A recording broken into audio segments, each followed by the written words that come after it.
Hey, if you're new to my channel, then consider liking and subscribing. It would really mean a lot to me, and honestly, it'd make my day. If you already did, thank you so much. Oh, and by the way, if you like listening to fan fiction, check out my other channel. The link's in the description.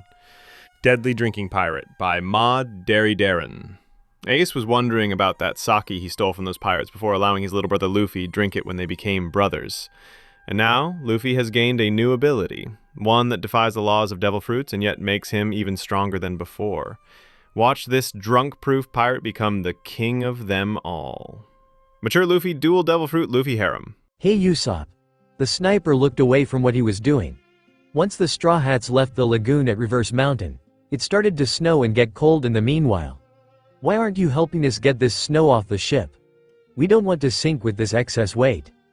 Luffy shouted while fully dressed in a sweater but still wore his sandals while helping Sanji shovel the snow off the deck. Yeah, it isn't like we got the only shovels around here. The cook then tried to back up Luffy's idea, only to lose all his words at the sight of Usopp's creation, a snow model of Kaya. Behold guys, a masterpiece. The Snow Queen, Usopp then tried to show off before his masterpiece was then cut to pieces and lose all their shape. What are you? Usopp tried to yell at Luffy but saw that the captain was glaring. Are you trying to insult your girl on accident or something? You got her height 1.3 inches too tall. Her waist looks twice as wide, and she is still growing but is not that much of tomboy with that flat of a chest. Luffy shouted. Are you saying something badly about our doctor in training? Usopp and Sanji were about to retort, trying to say the sculpture was still as good as before when Kaya came out while holding the door in her hand. I saw it. Usopp and Luffy is right, you need work. And I was going to make you some treats for you too. Then Kaya stormed back into the cabin. Thank you Kaya. Now get back to work Sanji. Let's go. Luffy then got back to shoveling without a care of what just happened, and the poor blonde cook felt ashamed that his easily infatuation with an insulting sculpture had lost him some points with Kaya. Too bad that he wasn't even closer to her than back in the Bharati. Back inside the cabin, Nami was wearing just the right amount of winter clothing so she was at least comfortable. Ships are not like houses where there is interior heating. There was just no such room, even on the King's Gourd. She then sighed dreamily. That's right Luffy. That's my man. So possessive and ready to take me by storm tonight like I said before Reverse Mountain. I can't wait for Luffy to use me with passion. Nami didn't realize that she was blushing all the while of her daydreaming. Hey! That moment was interrupted and spoiled when the guests aboard started to yell. We are freezing to death on this giant tub, Mr. Nine shouted. Do something about the heat already, Miss Wednesday added on, and the two only got Nami's fury and impatience. If you have energy to complain then get some work to be done, Nami shouted. We are not a passenger ship, we're pirates following captain's orders. That's right Nami. The navigator saw that Luffy came in with his shovel on his shoulder. I finally got Jin and Alvida to get to shoving, so we should be good. But there was just this iceberg Nami. Didn't we already pass it? Nami hurried to look outside to see an iceberg that had a stake on top like a tower, so it was easy to pick it out of a lake filled with icebergs. Nami just had to look at her log pose to see it point behind the ship. Turn it around, we are going the wrong way. Got it, and don't make this happen again, Luffy said before getting the rudder to go into a complete 360, and yet the wind still blew in their favor. Then chaos came. Heavy storm dead ahead. What out for that giant wave to the port side? Not that is hail to that side. Check out the dolphins. The ones can sink us. What the hell is wrong with this sea? Nami shouted as she nearly suffered a mental breakdown. And when the ship finally left all that chaos behind, Zoro finally got up from his nap, to see everyone exhausted on the deck from all that adrenaline rush. This is no time to be lying around. Don't you have work to do then be lazy? He asked, not even noticing that the crew did not tolerate that complaint one bit. Zoro, if you are going to talk like that then we use you like bait. We are out of fish meat again, Luffy said from behind his swordsman. So where were you when we needed all the manpower to get out of that storm? At the base of the mast, snoozing the hours away. Zoro might be intimidating, but he has seen how far apart he was to his captain, Luffy. I don't want to hear it Zoro. Now get the training equipment, it is now 5,000 reps before you are done with your punishment. Luffy said, and Zoro looked a little pale. He did it anyways, grumbling on how he will never do something like this ever again. Thanks Luffy. No prob. Luffy answered to his crewmates, smiling for real this time at their beloved and thoughtful captain. They secretly loved to see Zoro get burned in the end when he usually strikes a nerve. Now since Sanji is beat, we can't have anything fancy for dinner. At least I can make something with the last fish and rice left in our storage. We're coming. The crew dragged their feet along the deck to get something in their empty stomachs, leaving Zoro out of it for his disrespect and their intolerance for him anyways. Zoro just stayed outside to undergo his punishment and hopefully catch some fish. And after the meal that was smoked salmon with rice balls, the crew went to bed that night. They hoped that Whiskey Peak could help fill up their food supplies and with a lot more diversity than fish and rice. If only they knew that Whiskey Peak is going to surprise them, and surprises on the Grand Line can prove to be deadly and dangerous.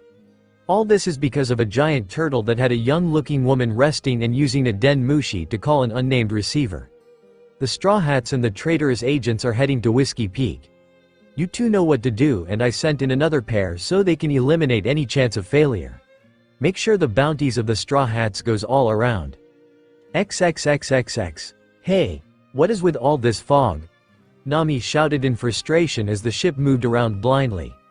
But they were still going into the direction the log pose is saying.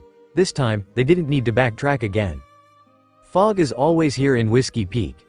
Just be patient and go straight. There are no canals that make turns here. Mr. Nine said as he and his partner were outside the cabin this time. After all, the crazy chaos weather was left far behind. SSH. Nami, I heard people cheering. I even feel their presence, and they don't feel fear. Luffy then said, using his haki to scan the area.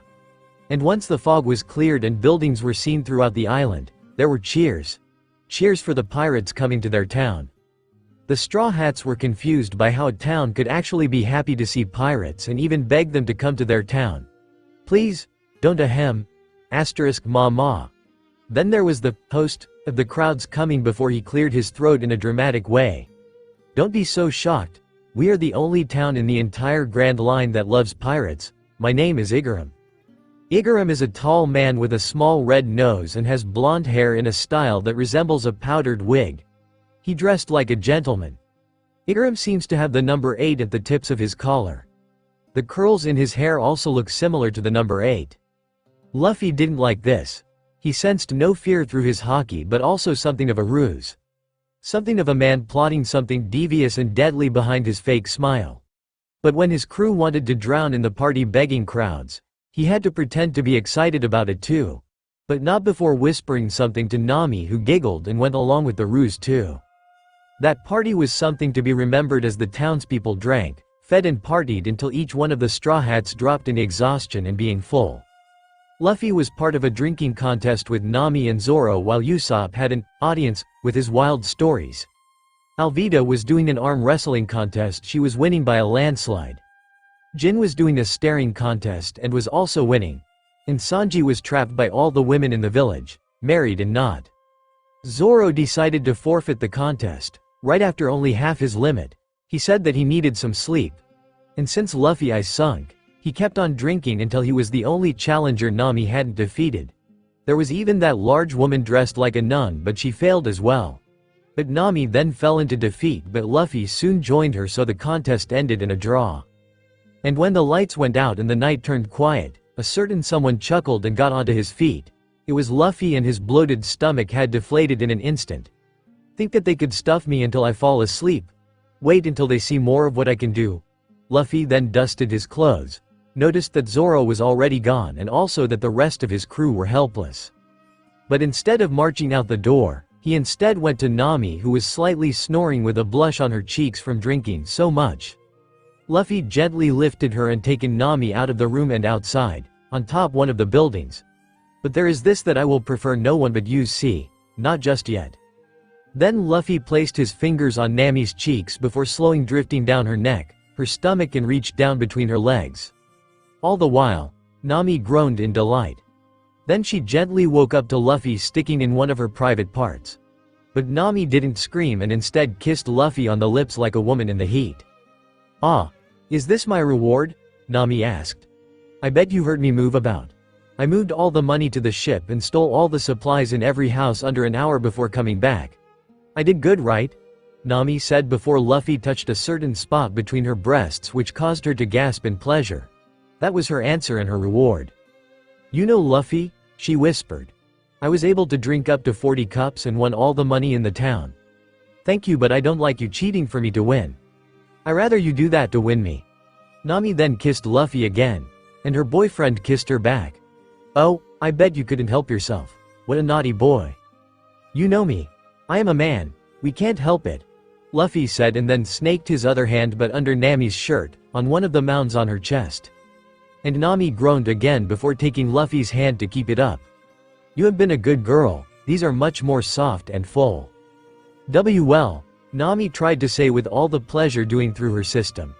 I did say back in Logatown. Nami then was kissed possessively but she didn't mind. Shut up. Save your breath for the moans. Luffy then said with an edge in his voice that Nami found sexy. Then her body exploded with pleasure when she felt the spots activating something. Luffy was feeling her to place some kind of time bombs of pleasures. Ah. Nami then couldn't keep it in and yelped when Luffy gently squeezed one of his. She then looked around to see if someone had heard it and will attack the couple during their passionate time. But while there was this man running up the ladder and looked up, he barely changed his expression. Huh? Go on. He spoke like a robot before running off.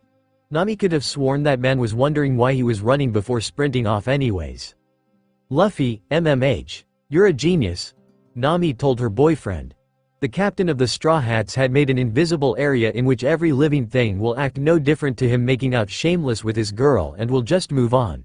Of course, they had to lose any memory of what they saw once they left the area of influence. I will show you my genius, Nami. Can you take it?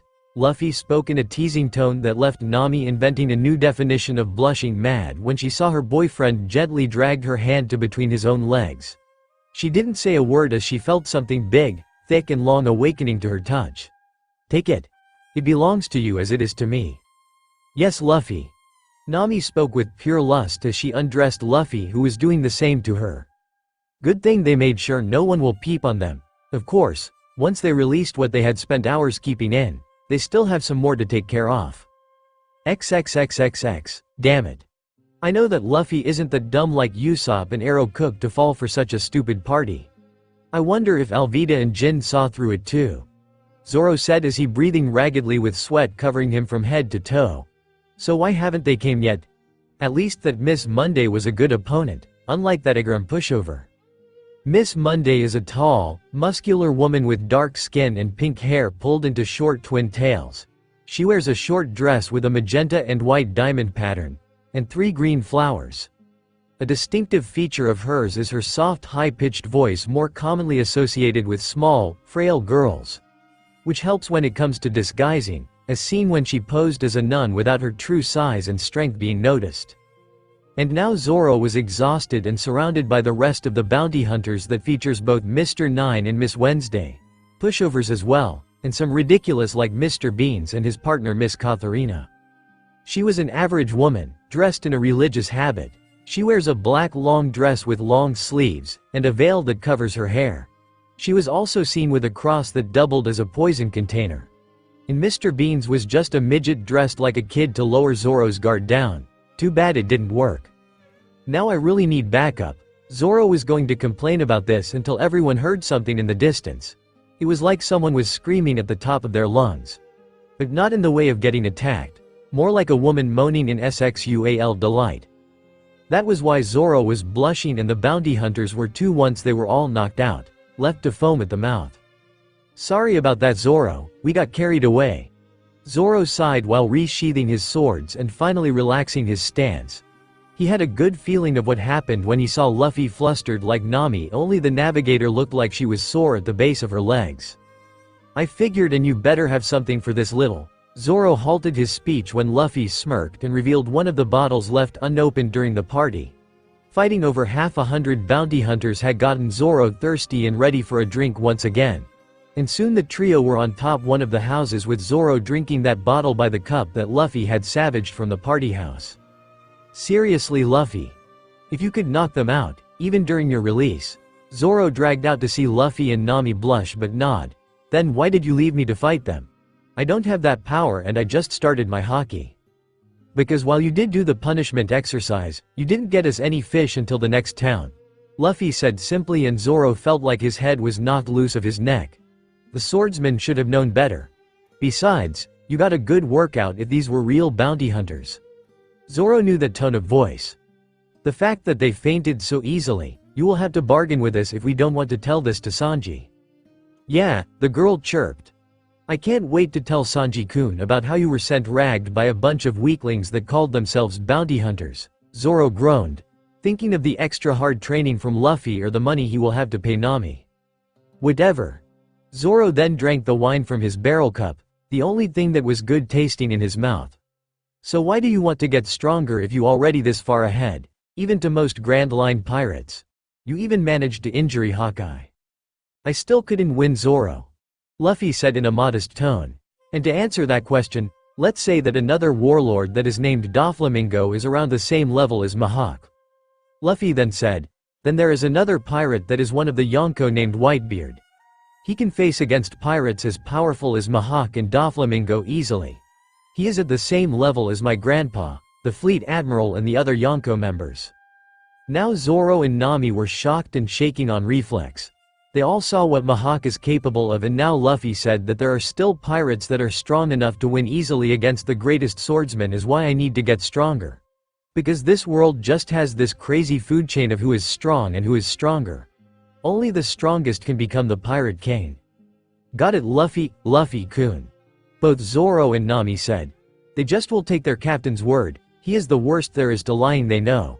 But while Luffy and enjoying a good bottle of wine with his swordsman and his girlfriend, with whom he just got much closer, to, a certain pair were on the ground in ropes. In fact, there was a second pair in ropes too. I can't believe that the pirates just knocked us out and then tied us in these ropes. It is like they are giving them much better treatment than the rest of the guys. Mr. 9 said as he, Miss Wednesday, Igaram, Mr. 8 and Miss Monday were all in ropes for sure. Not to worry. I got in more enforcements and they should come right about, Igaram said as a third pair emerged but were freed from ropes and battle wounds. Now. He smiled before turning to his audience who were in awe. Like they never saw them before, I present. Mr. 5. Mr. 5 is a tall, dark-skinned man with black hair and short spiky dreadlocks. He wears a brown trench coat with a pink cravat and a pair of sunglasses, regardless of the time of day.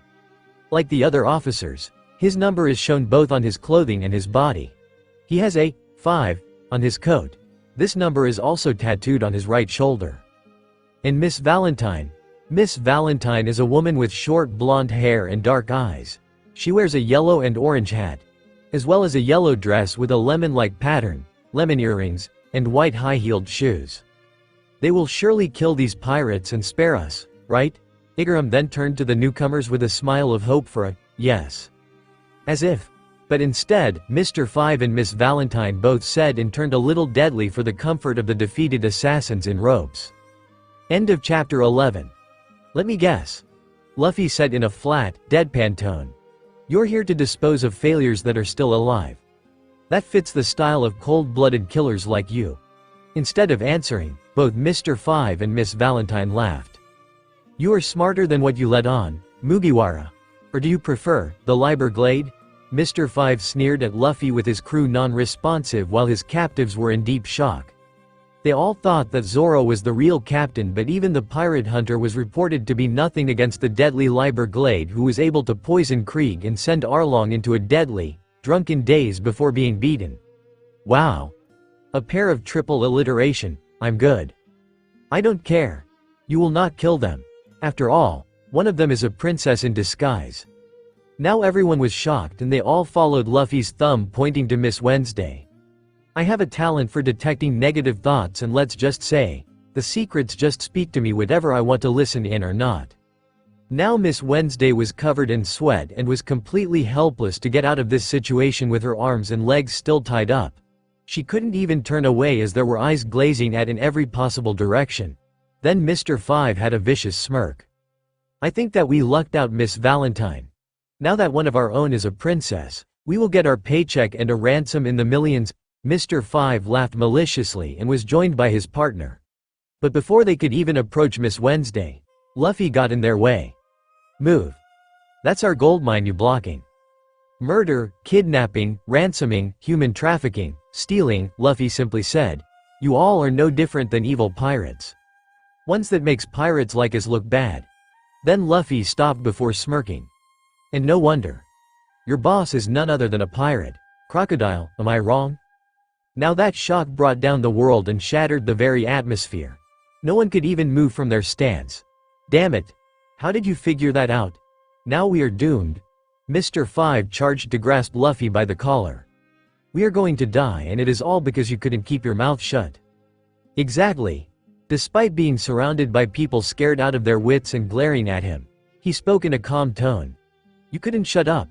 You couldn't stop the train of thoughts in that head of yours. Then you had to think of the name of your boss, the rest is history." Mr. Five gritted his teeth. His boss never warned him about the Liber Glade reading his mind and getting top secret intent so easily. Then again, there hasn't been a practice or exercise to build up a mind shield for something like that. Whatever. We are going to die. Now our boss will know about this and send a vulture and sea otter. Is that what you terrified of? All because these are called the unluckies? Luffy smirked and then pulled, out of nowhere, an unconscious vulture wearing a helmet and a sea otter with sunglasses like its partner. Now then. Luffy then sent his hand into the sea otter's fur and pulled out a couple of pictures. Focusing his expression, Luffy smiled. "I don't know about the vulture. She can be a good lunch. But I think that I will adopt the sea otter." "Luffy, what are you?" Nami learned not to try and get on her captain's bad side. After all, he is a gentleman and yet doesn't care if he was fighting a woman. She stopped when Luffy twisted his rubber arm to show those pictures. They all were of himself, Zoro and Nami, all in prefect likeliness and resemblance. "We could always get a painting partner for Usopp." Luffy twisted his own head, like in an exorcist horror movie. But his crew was used dead and everyone else were only slightly crept out. First things first. Luffy then twirled the sea otter and sent it flying like a slingshot, right onto the king's gourd. Next, Luffy never got to finish when Mr. Five grasped him on the face. That was when Mr. Five's hand exploded. A lot like a bomb, the size of his hand was detonated right into the pirate's face. "Go!" Mr. Five pointed as his partner rushed with speeds that matched the likes of Roadrunner. Then Miss Valentine jumped up, about half the height of a skyscraper. "Ichiman Kiro Puresu," she shouted once she raced down to the town road like a meteor, right on Luffy. Meanwhile, everyone could only do two things. 1. Wait for the smoke to clear, and 2. Listen to Mr. Five's annoying rant. "Ha, I knew that you underestimate me and my Akuma no Mi. The Bomu Bomu no Mi." Not caring that no one was listening, Mr. Five went on. "With it, my body lets off explosions that are as strong actual bombs, only stronger, and since I blow up at will, I can't be affected by explosions myself. Cannonballs can't even hurt me." Mr. Five laughed after that rant. And to further annoy his audience. "And Miss Valentine's power is the Kilo no Mi. She can control her own weight, ranging from 10 ounces to 10 tons. You will just be crushed like a bug." Mr. Five continued to laugh until he saw what not only shocked him but everyone else. Once the smoke cleared, Luffy was not crushed. Instead, he was the one crushing Miss Valentine's throat, that is. 10,000 kilograms? You are insulting me. I feel those like pebbles in the wind. Luffy then simply flicked his finger into Miss Valentine's stomach, caving it in and knocking her out. "But you are also insulting yourself. Which is why I have plans to keep you." "Hey!" Mr. Five proved to be foolish as well as impatient to ruin Luffy's moment when the former felt ignored. "I was the one that blew up in your face. I can take you on and..." Just like with before, but in reverse. Luffy moved fast enough to grab Mr. Five on the face, interrupting any more of Mr. Five's rants. "I am the one that is going to blow up in someone's face. Yours," Luffy said with a sadist tone that made Mr. Five sweat slightly. "And because of your own impatience, you will get the hard way. After all, I also have plans for you." Luffy then raised Mr. Five significantly and twisted the potion of the assassin's body to face the ground face first. and land face first he did. Once the anticlimactic scene was over, Luffy walked over to Miss Wednesday and Mr. 8 and grasped their ropes, pulling them off like the string on a spinning top.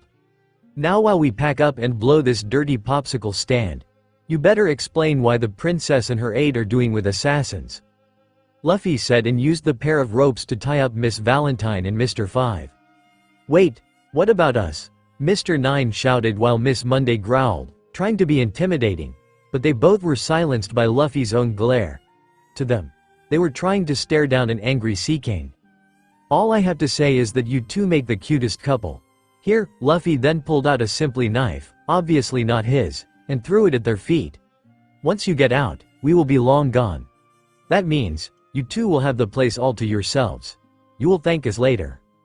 Luffy then stretched his arms to retrieve Mr. 5 and Miss Valentine while approaching his crew and newly released captives.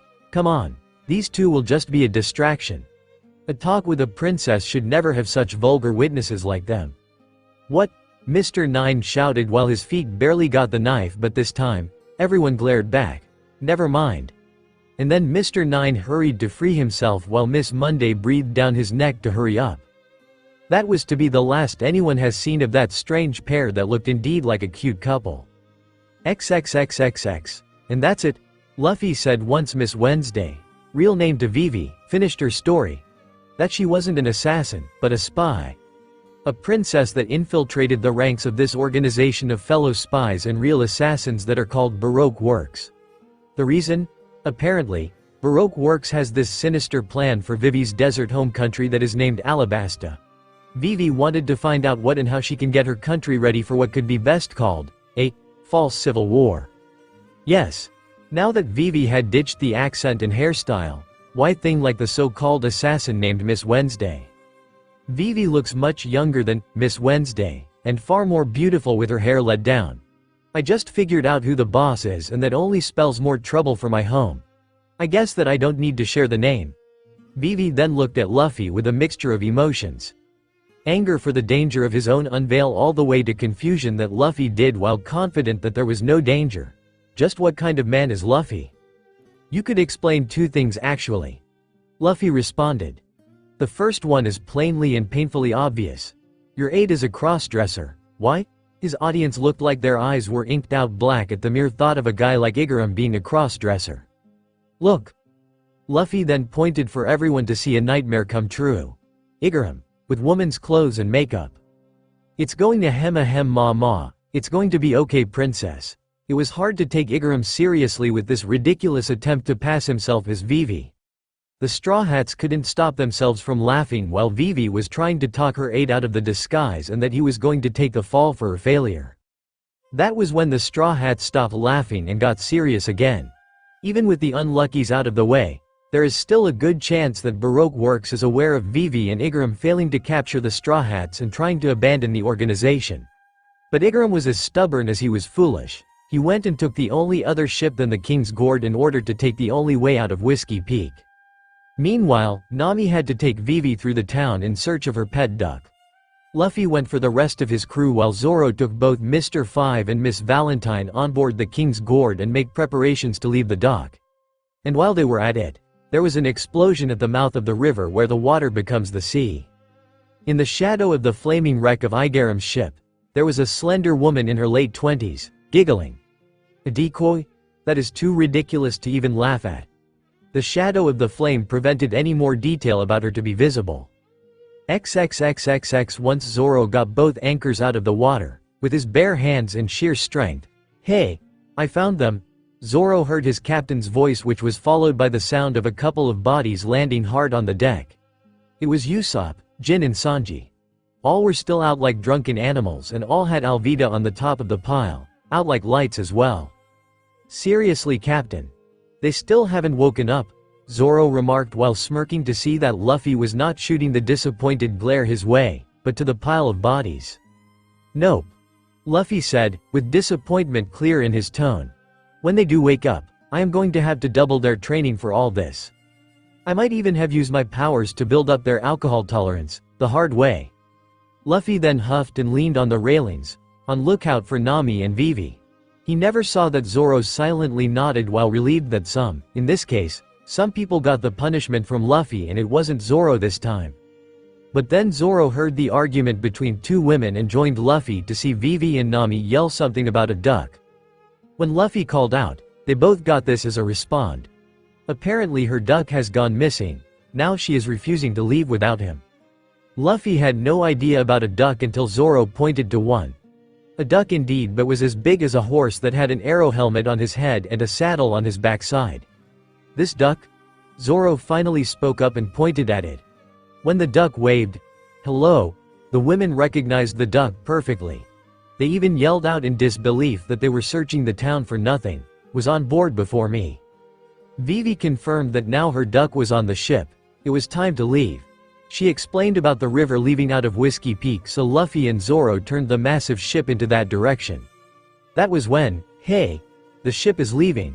That was the unforgettable voice of Usopp the sniper. And pretty soon, Usopp was joined by Sanji and Jin, who both protested leaving Whiskey Peak. They spoke about all the storytelling, the wonderful women, and the staring contests. They were winning until a certain chill came over them.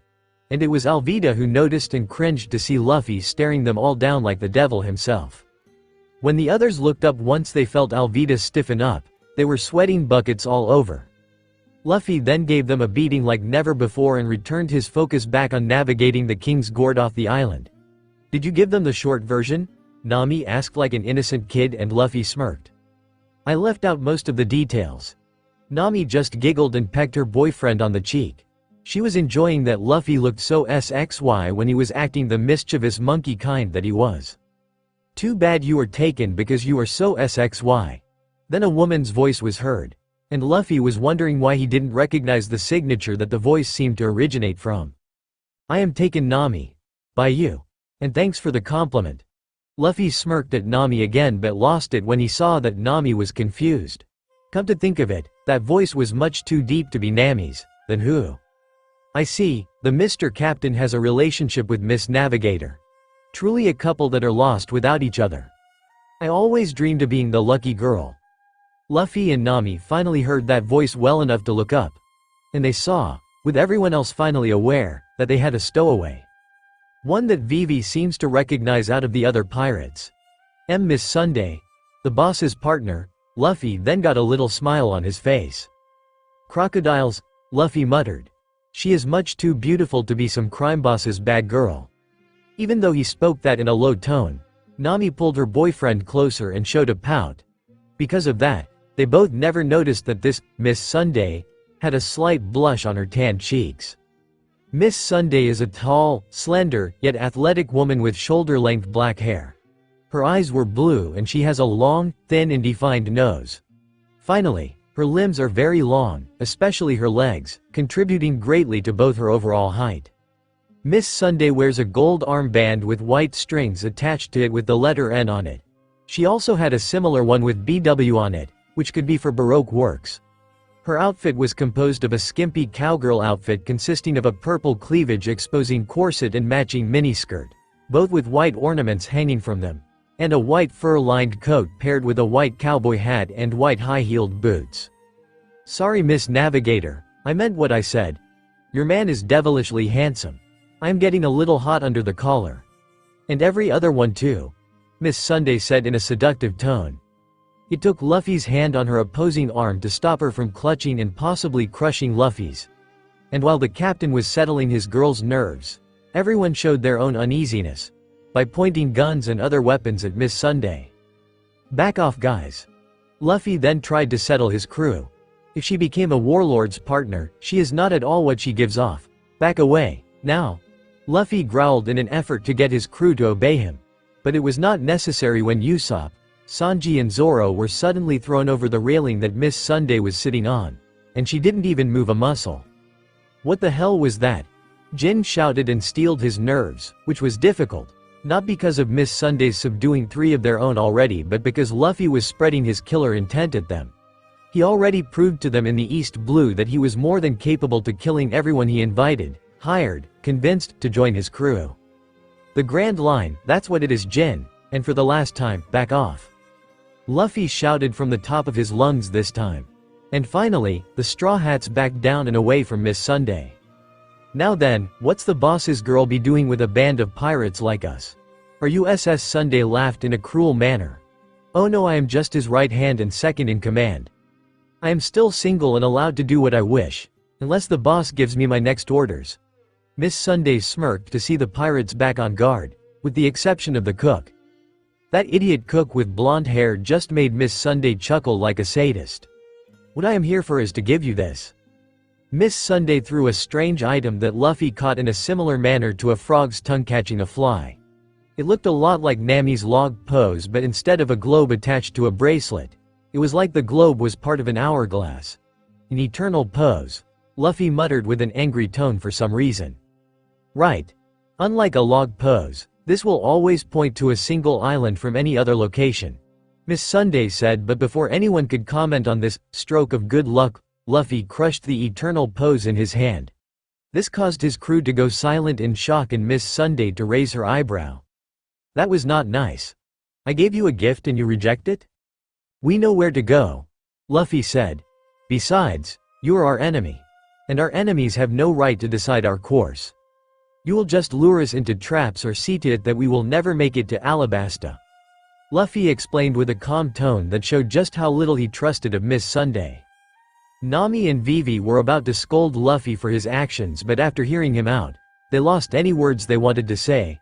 It was true, and it was also trusting an enemy too much. They could have been led on a wild goose chase if they kept that eternal pose from Miss Sunday. Of course, that same dark chuckle was heard again. That is rather smart for such a bad boy your captain is. But your luck is running out. Miss Sunday spoke with a sinister smile. It is about where your log pose is going to lead you. Nami looked down and wondered what it could be that a woman like Miss Sunday is satisfied about. It could be bad news. I happen to know exactly where it is pointing. It is pointing at Little Garden. Now we longer need to worry about you or your princess friend. Not one of you will make it to Alabasta. And with that, Miss Sunday jumped off the side of the king's gourd to land on a massive turtle. Let's go and tell the boss that the Straw Hats are heading in this direction. The turtle nodded and swam away with speeds contrary to the very nature of turtles. All the while, Miss Sunday was comfortable, making a phone call to her boss. XXXXX, of course. I can't forget about you too, Luffy said the next morning, staring down both of his captives, aka Mr. Five and Miss Valentine. They were still bound, but instead of fully tied up, only their legs and arms had rope tied into knots. I hate for the two of you to rot away with S like that of Crocodile's gang. Luffy smirked to see that saying the boss's name had gotten them both to give up on talking back. What are you going to do to us? Miss Valentine stuttered. The memory of being knocked out with such force in her stomach was fresh in her mind. And now she is afraid of what Luffy will really do, going all out. They all always do.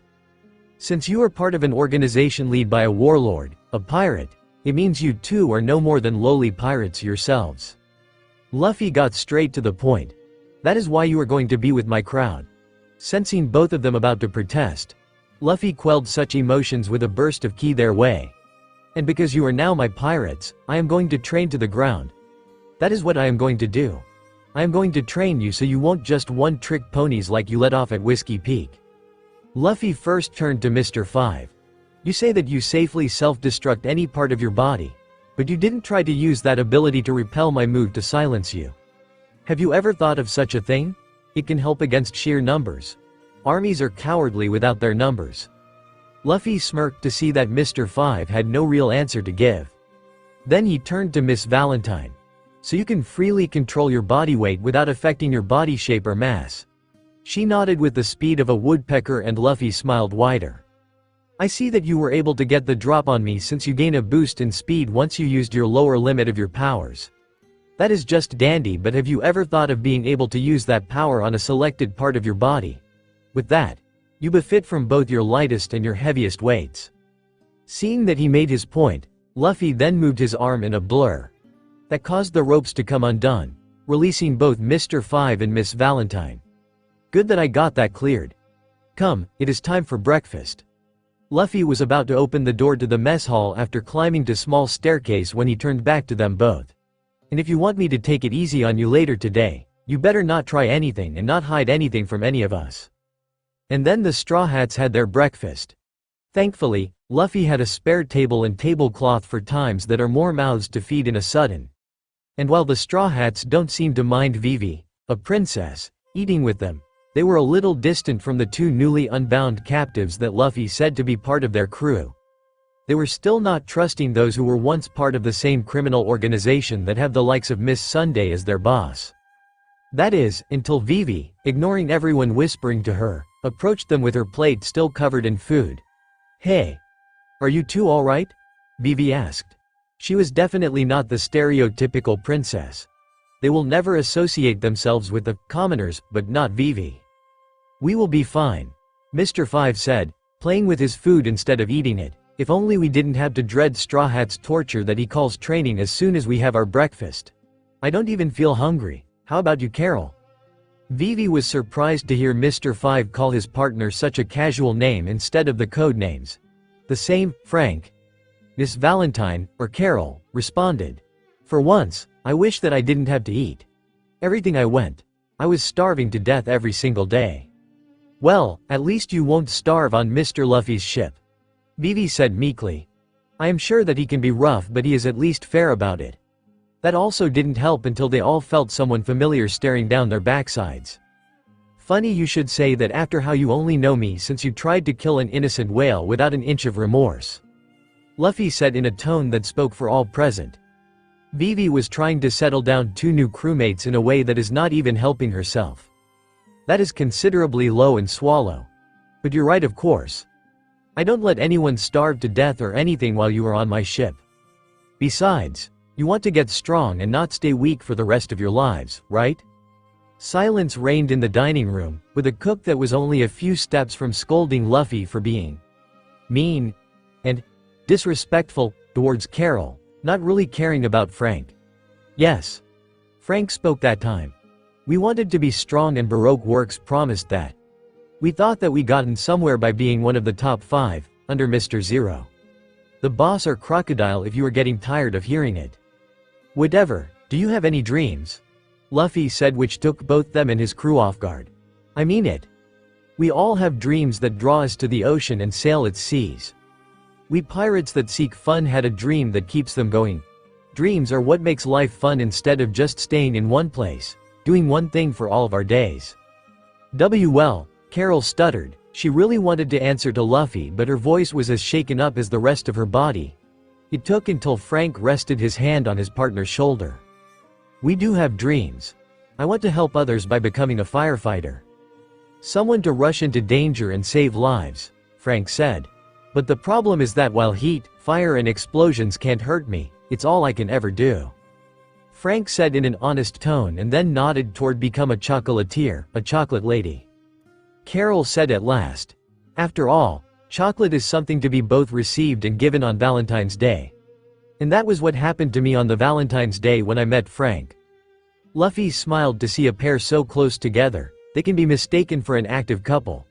"He was the first and only person to actually want to be with me. Someone that always seems to be down on her luck and down on her life. Someone that nobody else wanted, even as a friend." After another moment of silence to take this in about the pair, the Straw Hats used to see as nothing but more no-good assassins, Luffy spoke up again. "We are pirates. We are always all alone on the unforgiving sea. To not be friends is something unspeakable. To treat each other not as friends is unforgivable. To a pirate, being enemies instead of friends is like committing a sin itself." Luffy allowed his crew to take all this in. "But we are not sinners for having dreams, for wanting to sail, for wanting to live the life of freedom, to do as we truly wish, to be whom we really are. We are not slaves out here. We are not held captive. That is why we are pirates, so we can make our own laws. And at the top of our list of laws, never give up on your dream, ever." Once Luffy was finished, his crew all smiled and cheered from their seats. All of them, including Vivi, Frank and Carol. And once the air was clear of distrust and animosity, the dinner of pirates were all getting to know each other, truly. The Straw Hats learned a whole lot about their new crewmates than they ever dreamed of. There were just so much they had in common than they ever thought. After the massive dinner that finally helped the pair and princess open up to the Straw Hats, both Frank and Carol were put to training. Training to better control their abilities, to find out techniques and uses they never dreamed of, and to become much better people. It took a week, but Luffy pulled a miracle by having the pair become real sailors, being able to live on the open sea, enjoy the breeze and perform any duty granted to them. Luffy is truly a miracle worker. XXXXX. And just as Miss Sunday said, they reached Little Garden by following Nami's log pose. Well, Luffy remarked once they reached the next island in the Grand Line. I can see why this can be called a garden. Not with all the plants and flowers. Luffy said, and his crew just didn't have flowers on their mind. Whatever, Luffy. But why do they call this Little Garden? What is so little about it? This time, most of the crew actually agreed with crude swordsman. Well, this is the Grand Line. They invented a new definition of impossible. After all, a giant can cause this a little garden, Luffy said, and once again, his crew was baffled. They just couldn't argue with their captain anymore. Well, that can be true, Captain. Everyone then turned to a sorry sight. Both Frank and Carol, looking like they were in a marathon and ran ragged and covered in sweat. After all, we were born here in the Grand Line. We did hear that giants do exist here. Whatever, you two. Luffy waved off. We need to find someone to ask her something rather about the log pose. Every island in the Grand Line has different periods of time for the log pose to reset and point to the nearest, next island. His crew nodded, and so did Frank and Carol. Because for those two, it means their training with Luffy is postponed until then. Of course, their welcome service had a lot to be desired. It was bad enough that a massive bird, though they were a snack, not even caring if they all ducked out of its way. Then they got the nasty feeling that they were being followed and stared at. And one pair of eyes decided to show the Straw Hats the rest of its body. A tiger.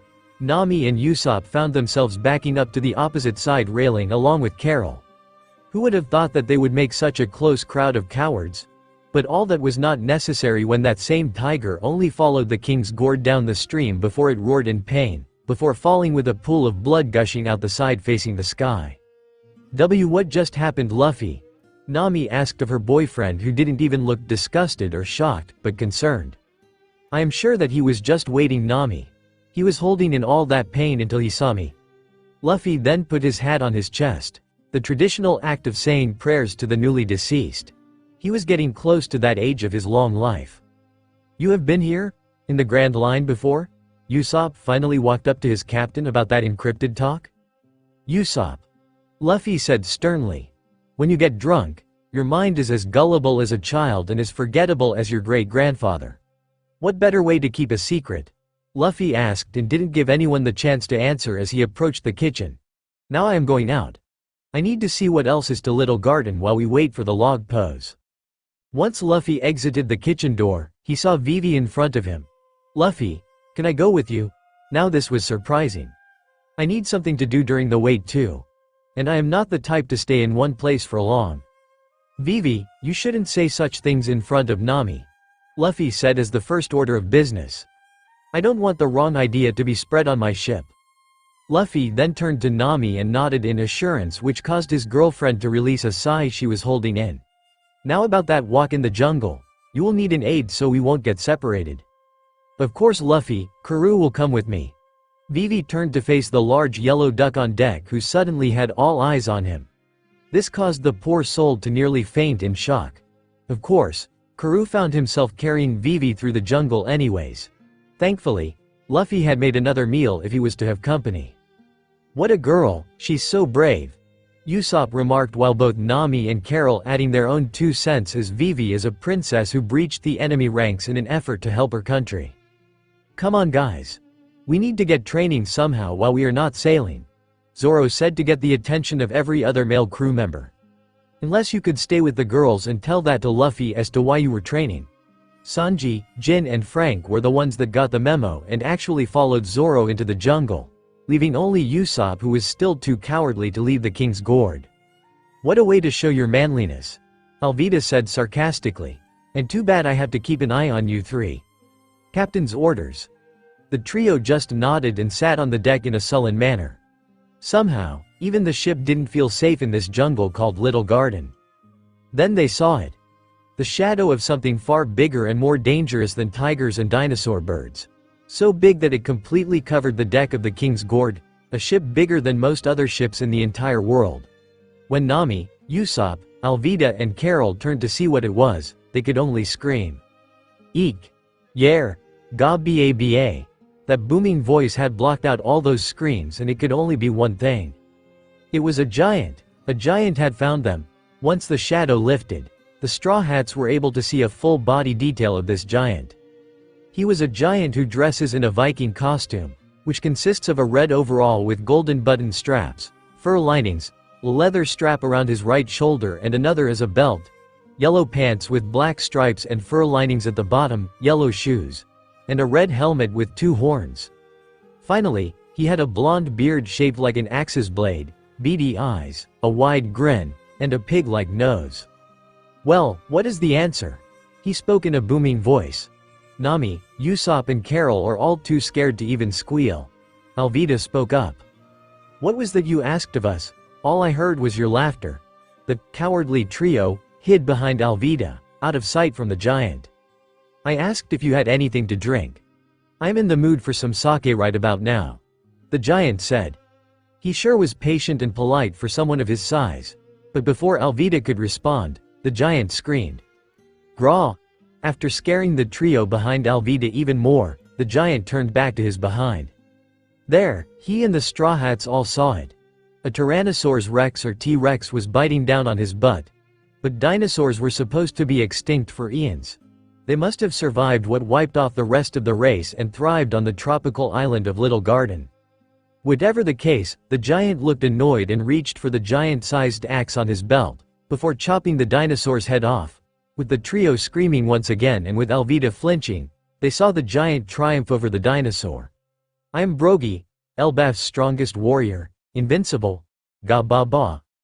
Alvida just didn't know to make out this giant named Brogy, while the other Straw Hats just fainted from everything that happened. Meanwhile, what do you think, Vivi? Luffy said, looking up at something. The princess in question was just doing what her duck was doing, staring in shock and with a loose jaw. What do I think? What about you, Luffy? What do you think? Vivi shouted and then turned back to the side and resumed her open jaw expression. At the herd of Apatosaurus, the long-necked dinosaurs, eating at the top of the trees surrounding them. I think that this is still the Grand Line, Vivi. Luffy said before using his superhuman strength to defy gravity and jump on top of one of the Apatosaurus. I am going to talk to him. Luffy shouted down to Vivi and her duck, who could only signaled silence with their 4 fingers over their mouths. Hello. Luffy said, but the Apatosaurus ignored the voice on its head for more food. Hello? Luffy said, slightly, it's rude to ignore someone talking to you. Luffy then tried to knock on the head like on a wooden door, waiting for it to open. Oh. But Luffy instead muttered that and didn't stop another Apatosaurus from eating him. Luffy. Vivi couldn't keep quiet but then lost her voice when the throat of that second Apatosaurus was slit open, while her captain was still falling through it. He then landed on the hand of his savior. Thanks. I was wondering why you were waiting and hiding. Luffy said, not even looking surprised. He was answered by a booming voice that sounded like some weird kind of laughter. Geg yag yag yag yaw. That was fun. I never get the chance to do something like that with a dinosaur. You sure the daredevil for a puny human? The giant said before laughing again, and Luffy just smiled. I am a daredevil because I am free to be one. I am a pirate. Luffy replied and the giant laughed again. A pirate? Well, good for you, my friend. The giant laughed once again and shouldered a giant, worn-out sword that he used to slice the Apatosaurus. Greatest warrior of Elbaf, for I am Darry. Darry is a well-built giant with a long beard. He generally dresses in a Viking attire with a helmet that goes over his eyes. He is so large that Luffy can fit in the palm of his hand. My name is Luffy. We thought to check out your island until we can move on. Geg yeg yeg yaw. Is that so? Then you and your friends are more than welcome to come to my place for something to eat while you wait, Darry said, and Luffy grinned, before both of them faced Vivi and Karoo, who hadn't moved an inch since all this started. In the other sections of the jungle, Collier, Neck, Sanji delivered one of his devastating kicks to the neck of yet another T-Rex that tried to eat him. Humph! Zoro was having his own fun, matching his 3 swords against the 3 horns of a triceratops.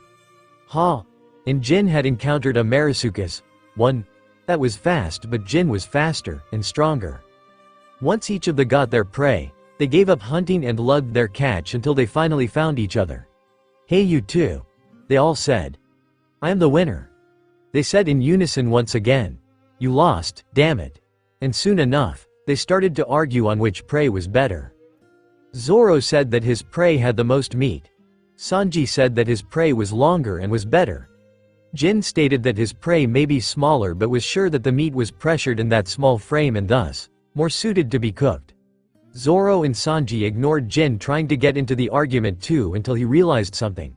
"Where is Frank?" That halted the argument. "Yeah, I thought that Frank will go with us since he needed to train and hunt as well. But I hadn't seen him since he all left the King's Gourd," Sanji said while Zoro was silent. The swordsman may be the second crew member after Alvida, but he was sure that he knew more about Luffy than his first mate. Whatever is going on, Luffy will surely have it under control. Meanwhile, Alvida was following Brogy back to his place to discuss the island and share some food with him. Especially since Sanji is still out hunting. Of course, in this jungle, the leader has to turn back to see if anyone is missing.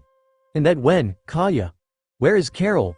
Usopp and Nami both realized that Kaya missed out their encounter with Brogy, but the former Miss Valentine was nowhere in sight. "Well, Carol did let me know what happened and that she had captain's orders to go somewhere on the island," Kaya said. "I wanted to learn more about the island, maybe find some rare herbs and plants for my doctor's training. But I have no idea where she is," captain's orders told Carol not to say. Alvida didn't like that she was Luffy's first mate, the female one, while Zoro is the male counterpart, but she had no idea where one of Luffy's own crewmates are. All she can do was to nod in agreement and go with what is happening now. Luffy is sure to have it under control. XXXXX. And while the crew is exploring Little Garden, Frank hummed to himself while waiting for someone in another section of the jungle, hundreds of trees from any other Straw Hat pirate. "I hope that this plan works. I mean, we both vowed never to even stare at any more of Baroque works.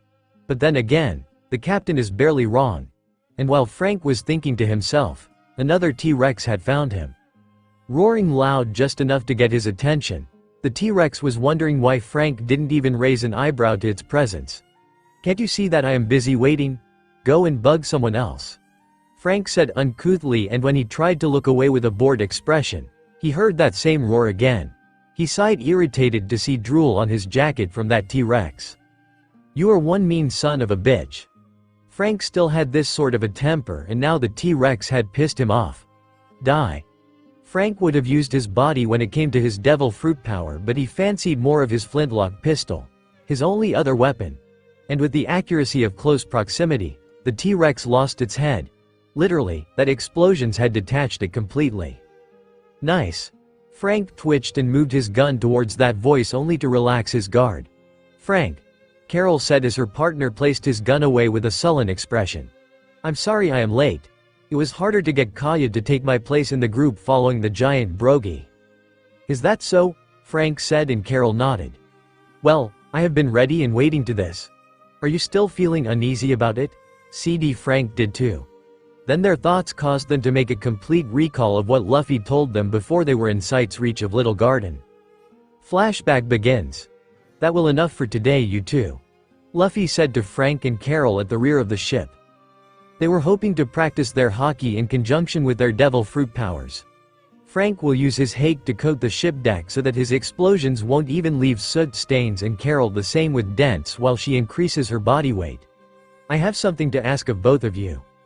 Frank and Carol were both exhausted, mentally and physically, from all that training and practice, so they just looked at each other and shrugged. Once they followed their captain into his quarters after a towel for the sweat and some lemonade for the dried throats, Luffy gave them each a seat. "What is that you need both as captain?" Frank asked. "Is it our training? Are we falling behind?"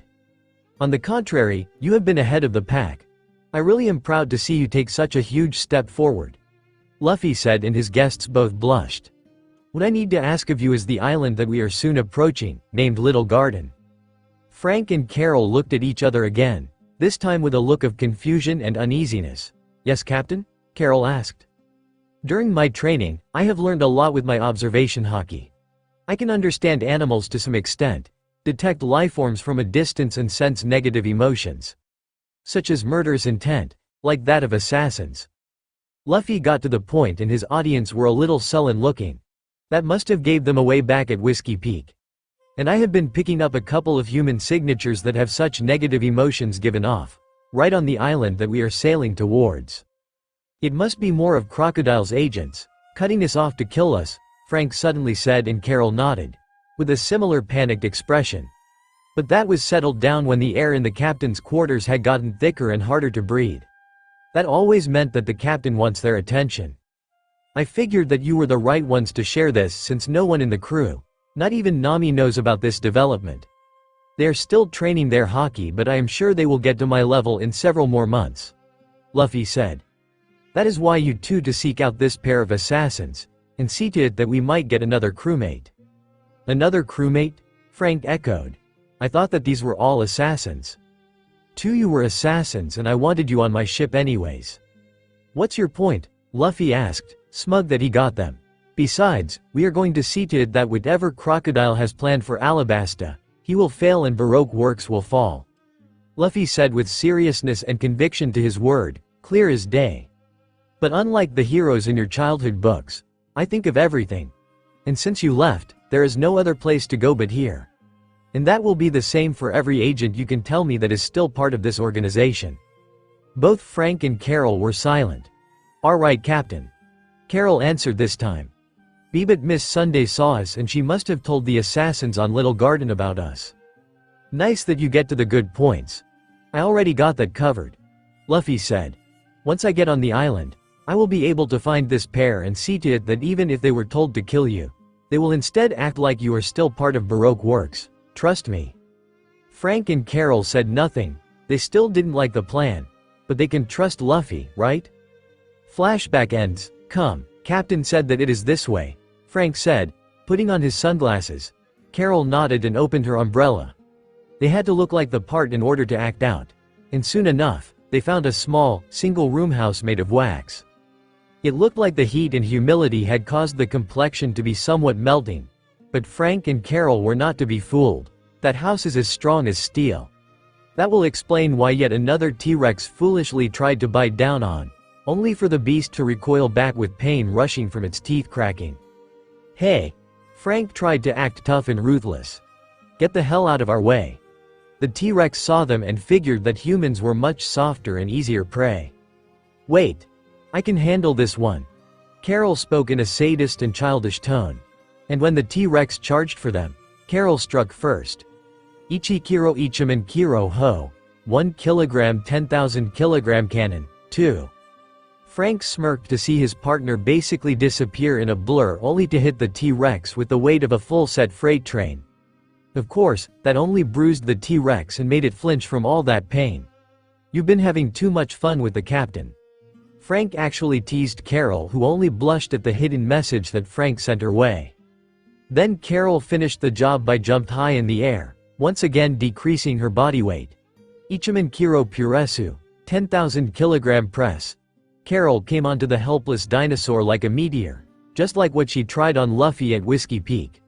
Only this time, the T-Rex didn't stop her. It couldn't stop Carol from caving its head in. Not feeling very hungry enough to even snack on the now dead T-Rex, the pair continued their path, which seemed to go on forever. But it ended when Frank got close enough to grasp the wax door handle that thankfully dry, even with the humility. Once Frank opened it, he finally saw the pair of assassins that were sent to kill them. Mr. 3 and Miss Goldenweek. They both thought to each other. Oh hello Mr. 5. Mr. 3 said as his guest finally entered his wax house. Mr. 3 was an average-sized man with a rather frail-looking build. Like other male Baroque works, Mr. 3 has his number hidden somewhere on his costume. For Mr. 3, he both has 3s visible on his vest design, upper part of his glasses, and one big 3 achieved through his top knot. That was what gave him away. He also wears glasses and has neatly combed hair. He was also seen wearing a log pose on his left wrist. Hello Mr. 3, Miss Goldenweek. Mr. 5 said in an attempt to hide his disgust. as the mere sight of these two spelled bad trouble and stank of it. Meanwhile, Miss Goldenweek is a small child, with relatively large eyes and circles of blush on her cheeks. She is fairly short in stature and wears her dark red hair tied in braided pigtails. Her attire consists of a wide-brimmed pink hat with a green band, a dark blue t-shirt with the word "Golden" written on it in orange, a sky blue cloud-patterned button-down shirt, a maroon-colored overalls skirt with the top folded down, blue striped stockings, and big red shoes with white cuffs and white soles. We appreciate you coming, but as we take the fault for our failure, we have the responsibility to complete our mission, to see to it that no one learns of our boss's identity and lives. Frank continued, perfectly hiding his unsettled disposition behind the seriousness and stubbornness of an assassin, talking to someone stepping into his business. Rest assured, we won't underestimate them and we will be able to kill the Straw Hat crew this time. Carol showed to be at the same skill as Frank. Her image of being Miss Valentine once again was very convincing. This time, Mr. 3 finally spoke up. That is not why we're here. Frank and Carol braced for the big one. To prove that Luffy has spared their lives or not. I am here because you both are weak. Frank and Carol fought the urge to growl that Mr. 3 was rubbing them the wrong way and was keeping them in suspense. We were sent by Miss Sunday to see to it that they are killed. The worst you will get is coal in your next paycheck and probably a demotion, while me and Miss Goldenweek will take the palace of another idiot such as Mr. 2. There was a good chance that Mr. 3 was lying, so Frank and Carol acted indifferent and used Luffy's training to try and delve into Mr. 3's mind, just to hear his thoughts. That training was hard, rough and difficult, led to sense Luffy's invisible attacks at least.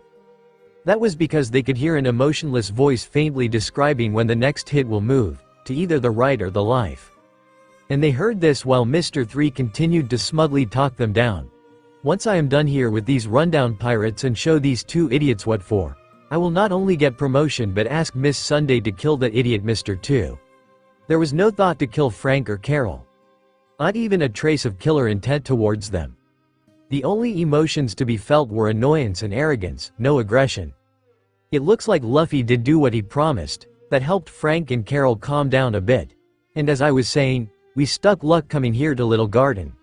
It turns out that there are these peculiar two residents are giants, and not just any giants. Have a look. Mr. 3 then took out a very old piece of paper from his bag, sitting on a wax chair.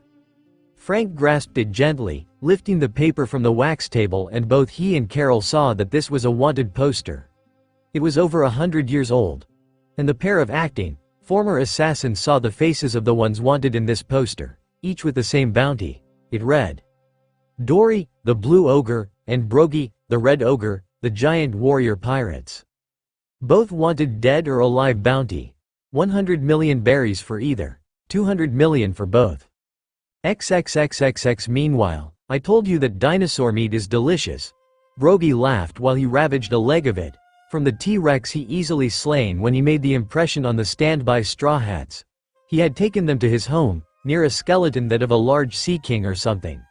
And by his feet were the very pirates, trying their best not to sweat on their food. Nami and Usopp were still a little freighted to be so causal around a giant that just cut off a dinosaur's head right in front of them. Kaya was wondering why Brogy used primitive means to fully cook the meat. She read all the infections that happens when eating meat raw. And Alvida was used to high-class food, like on the Bharati or made by either Sanji or Luffy. She just couldn't understand what was so appealing about something so simple like meat on stick or even bone. Are you still sure that this G giant isn't G going to eat us? Usopp tried to whisper to Nami but was proven difficult with the food in his mouth and his stuttering speech. And Nami was just disgusted by the poor eating manners and ignored Usopp. Seriously Usopp, you are not acting like the sniper that shot down Arlong and defeated one of his trained subordinates, both with the help of your sniping and your rifle. Alvida said with a deadpan tone, not impressed by Usopp's behavior any more than Nami was. Or even Kaya. Your girlfriend was acting hoping you will be braver than this. Believing in fairy tales at a time like this. Alvida added and then muttered that last sentence under his breath. Usopp gasped and tried to lift his chin to cover up that cowardly demeanor while trying to eating his meat on bone while he was at it. Then he heard Kaya giggling, sounding like a goddess's voice to his ears. Be thankful that you're a funny guy, Usopp. The Straw Hat Sniper then felt like someone was scratching a blackboard right next to his ears. I am going to be a doctor and see blood, death and rotting bodies. I will need a man that can make me laugh through it all, but at least you plenty of blood in Orangetown without shaking. That means you still have a chance. Don't mess it up. Usopp didn't know where this version of the sweet and welcoming Kaya came from. All he could do is see her eat and himself going back to his food. He even ignored Brogy laughing after that soap opera. You humans are so interesting and funny, being tense and fun-loving at the same time. I'm cracking up. Gaba ba ba ba. Nami finally had enough of being ignored since she hadn't made as much as a peep since they arrived. And she is the navigator, so there is this essential question for every local encountered on a Grand Line Island. So Mr. Brogy, the giant lowered his gaze but didn't say a word while eating his food. How long does the log pose resets on this island? Brogy smirked before, 1 full year. That made everyone eating to spit out their food and suddenly feeling fainting. They had to wait, an entire year. If you want more of this dinosaur meat, then I can just eat it all. Gaba ba ba ba, Brogy said, ignorant of the looks of dread and disbelief on the Straw Hats. On the other side of the island, Gya, Dory was laughing ever so heartily along with Luffy, who was also enjoying a good meal with the giant. Vivi and Karoo just stood by, watching the pirate and the giant talk and interact as casual as if they were old friends. You sure do know how to cook. This dinosaur meat is the best. Luffy practically was eating out of a chair that was a giant-sized meat on bone. Dory nodded. Why thanks, human. I got to say that your own lunch is delicious. It is just too small for a giant like me. Dory laughed along with Luffy again. I am just sorry to say that if you are planning to leave, then you will have to stay for a while. Most humans that come here just die from being eaten, the climate or the heat.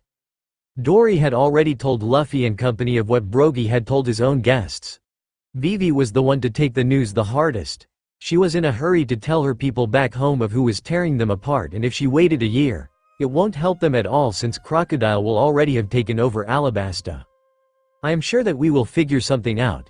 Besides, why are you here on Little Garden? Didn't you say that you were from Elbaf? Luffy brought up and Dory looked brighten up. You spoke highly of that land. Is it your homeland? You got it, human. Dory shouted with pride for his home country. It is found here in the Grand Line, but only we giants are allowed to know. All I can tell you is that in Elbaf, we giants live by a strict code of honor that is blessed to us by our gods. Dory started to explain, so Luffy managed to cease his laughter and silently eat at his meal. And if two giants come to a disagreement, judgment to be held out. Those two giants will have to fight to the death to determine which side is the most truthful, as it will triumph over the other side. So the greater the convincing on that side of the argument is like being greater in skill and strength according to your honor code? Luffy asked and Dory smirked. Exactly, human. And yet it is not that simple for me and Brogy here on Little Garden. Luffy and Vivi had been told that Dory actually lives on this island with another giant on the opposite side of the island. That finally explained why there were monstrously large skeletons that painfully stuck out from the jungle that covered most of Little Garden. We still haven't received our judgment, our answer. And it has been that way for a century. That is how long we have been fighting. An entire century? You giants are capable of that? Luffy asked. He had heard of tales that humans and non-humans fighting for a few days to a few months, but nowhere near something of this magnitude. Not for every hour of those days, human, but to you, that is one entire lifespan. But to us giants, it is nothing. Our lifespan is 3 times that of you humans. Dory verified. And we will fight for another 100 years until there is a clear victor. But 100 years of fighting to death should be boring by now. Luffy pointed out. And from I have seen, you actually are the best of friends. Surely honor must not ask of you to spend your days of nothing but fighting. Dory said nothing, and neither did anyone at the base of the mountain-sized skeleton. But that silence was interrupted by a volcanic eruption in the distance. When Luffy and Vivi saw it, they noticed that it was just a gust of steam instead of magma flowing out from the mouth of the volcano. But they also noticed that Dory got up and got prepared for a battle. Well, my friends, it is time for another match of the island. The giant and company also saw that volcano erupting. It interrupted their meal, and all of a sudden, no one felt hungry anymore. And Brogy even threw his meat on bone into his fire.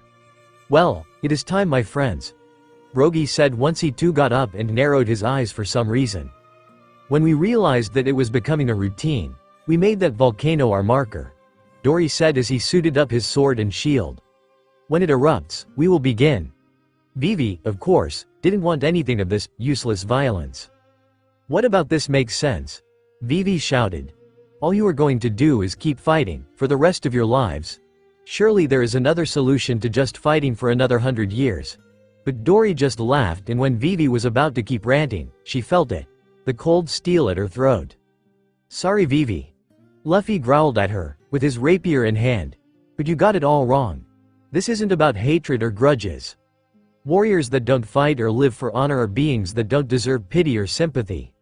But this guys do because they are fighting for something that is worth it." Luffy then sheathed his blade and turned away from Vivi's scowl while not saying another word. "You're right, human." Darry, of course, had heard everything from Luffy, unlike Vivi. "This is about honor." As Brogy charged with his battle axe and shield ready for the killing blow. "Because we have forgotten," Darry shouted, with his own charge for the kill. "The reason why we're fighting." And just like that, Darry and Brogy clashed, and their stances created a standhill and a shockwave that shook the trees and the island itself. It's tragic. Both giants have to fight to the death over something they forgot, and they are equally matched, in both strength and skill, but more importantly, in their sense of honor. End of chapter 13. Raw. Both giants yelled at their stalemate, each weapon against a shield and each shield against a weapon. Once they finally got the strength to break out, it was still just one blow cancelled out after another. This was a true fight to the death, between two equal combatants. And this was supposed to have been going on for an entire century.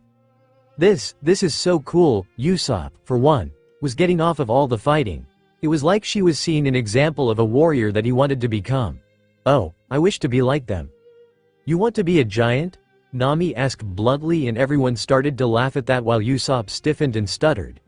"I don't know about you, Usopp, but the brave warrior that I know and love makes this guys look weak." Nami then had a dreamily look on her face and in the tone of her voice that made everyone sweat drop. First Nami insults Usopp and now acted out her own fantasy? On the other side of the island, Vivi and Karoo were completely out of their minds seeing this duel go out. Just what is to be gained or solved from fighting each other for a century? This is madness. It is sickening. Vivi then halted her anting when a clean dinosaur bone narrowing missed her neck, instead becoming embedded in the ground like an arrow off its course. "Going to be your head if you don't stop," Luffy said in a deadpan tone. "Now shut up and eat. You'll need it to get back to sailing off this island." "We are in a hurry, are we?" Luffy then went back to his food, eating with a grumble. Vivi and Karoo just walked back to the fireplace and ate their own meat on bone as if it was their last. "Nice to see you enjoy my food, friends." Vivi didn't realize that she was eating so slow that time had evaded her by a mile. And now Darry was done with his latest duel with Brogy. She just watched him walk towards his own giant-sized chair and chomped on the larger meat on bone. "Excuse me, Mr. Darry." Vivi tried to work up her nerve to ask something sensitive to a giant. "Are you sure that you still want to fight? 100 years must be too long for even a giant to consider whatever disagreement you had to be invalid. Times have changed since giant pirates disappeared over 100 years ago. I don't expect a human to understand that we give our long lives to our word, and we warriors consider breaking that word to be worse than death. Most of you puny, fragile humans just think that death is the ultimate pain or ultimate punishment." Darry grumbled from his food. "And does it look like we love to fight every time that our marker goes off? We can't even sleep well some nights since a volcano doesn't care if it is the dead of night to erupt. That means that we lose some hours of sleep for several nights until the volcano calms down." Vivi was having quite the interesting conversation with a giant. It does look like Darry isn't happy about fighting for seeming an eternity that a century can be for someone that can live 3 times longer than the average man. Surely there is. Vivi was about to start again, but then Darry got back up again. "I am sorry, my friend, but it seems that this day is one of those other days. When the volcano has a lot to rid itself of. And it erupts more than usual." Darry said with a deep sigh. degrading his food and going for his weapons. Hold that thought until we are done.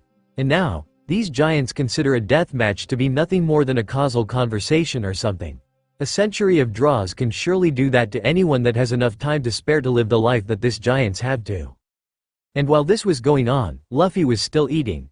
It looked like he was still hungry but also heavy in focus. He had to try and lock on the signatures of every person on the island, and he always turned to his 2 latest crew members, inside a house made by a couple more signatures that had malicious coloring to their souls. I just hope that Frank and Carol are still holding on. Luffy thought to himself. XXXXX. You want us to do what? Frank said with a straight face from still within the wax house. The plan that was guaranteed to tear the Straw Hats apart for the killing and fool the giants for the capture, then the bounty. Frank and Carol were just able to keep their thoughts of fear and shock to themselves. But they still couldn't feel doubt about Luffy's plan. Is there a problem with your ears? I can say it again if you have the guts to do what needs to be done to satisfy our unknown boss. Mr. 3 said with an arrogant and self-centered smirk that was just sickening to witness. After a while, Frank just took out something from his pocket. Will you prefer for me to use something like this? It seemed to be a pale white bag that sank in Frank's grasp, as if it had pieces of coal inside. And what is that? Mr. 3 was in no mood for games or any other forms of nonsense. He wanted to know just what does Frank has, which made Mr. 5 confident in challenging his plans. A bag filled with poison. Odorless, tasteless, transparent when dissolved. It works within seconds when applied to either food or drink. Frank explained. I got these during a sold trip outside of duty. In the black market of some town I can't remember, there was a shady old man selling these bags. And Mr. 3 was in the mood for a good excuse and a good story while Frank was at it.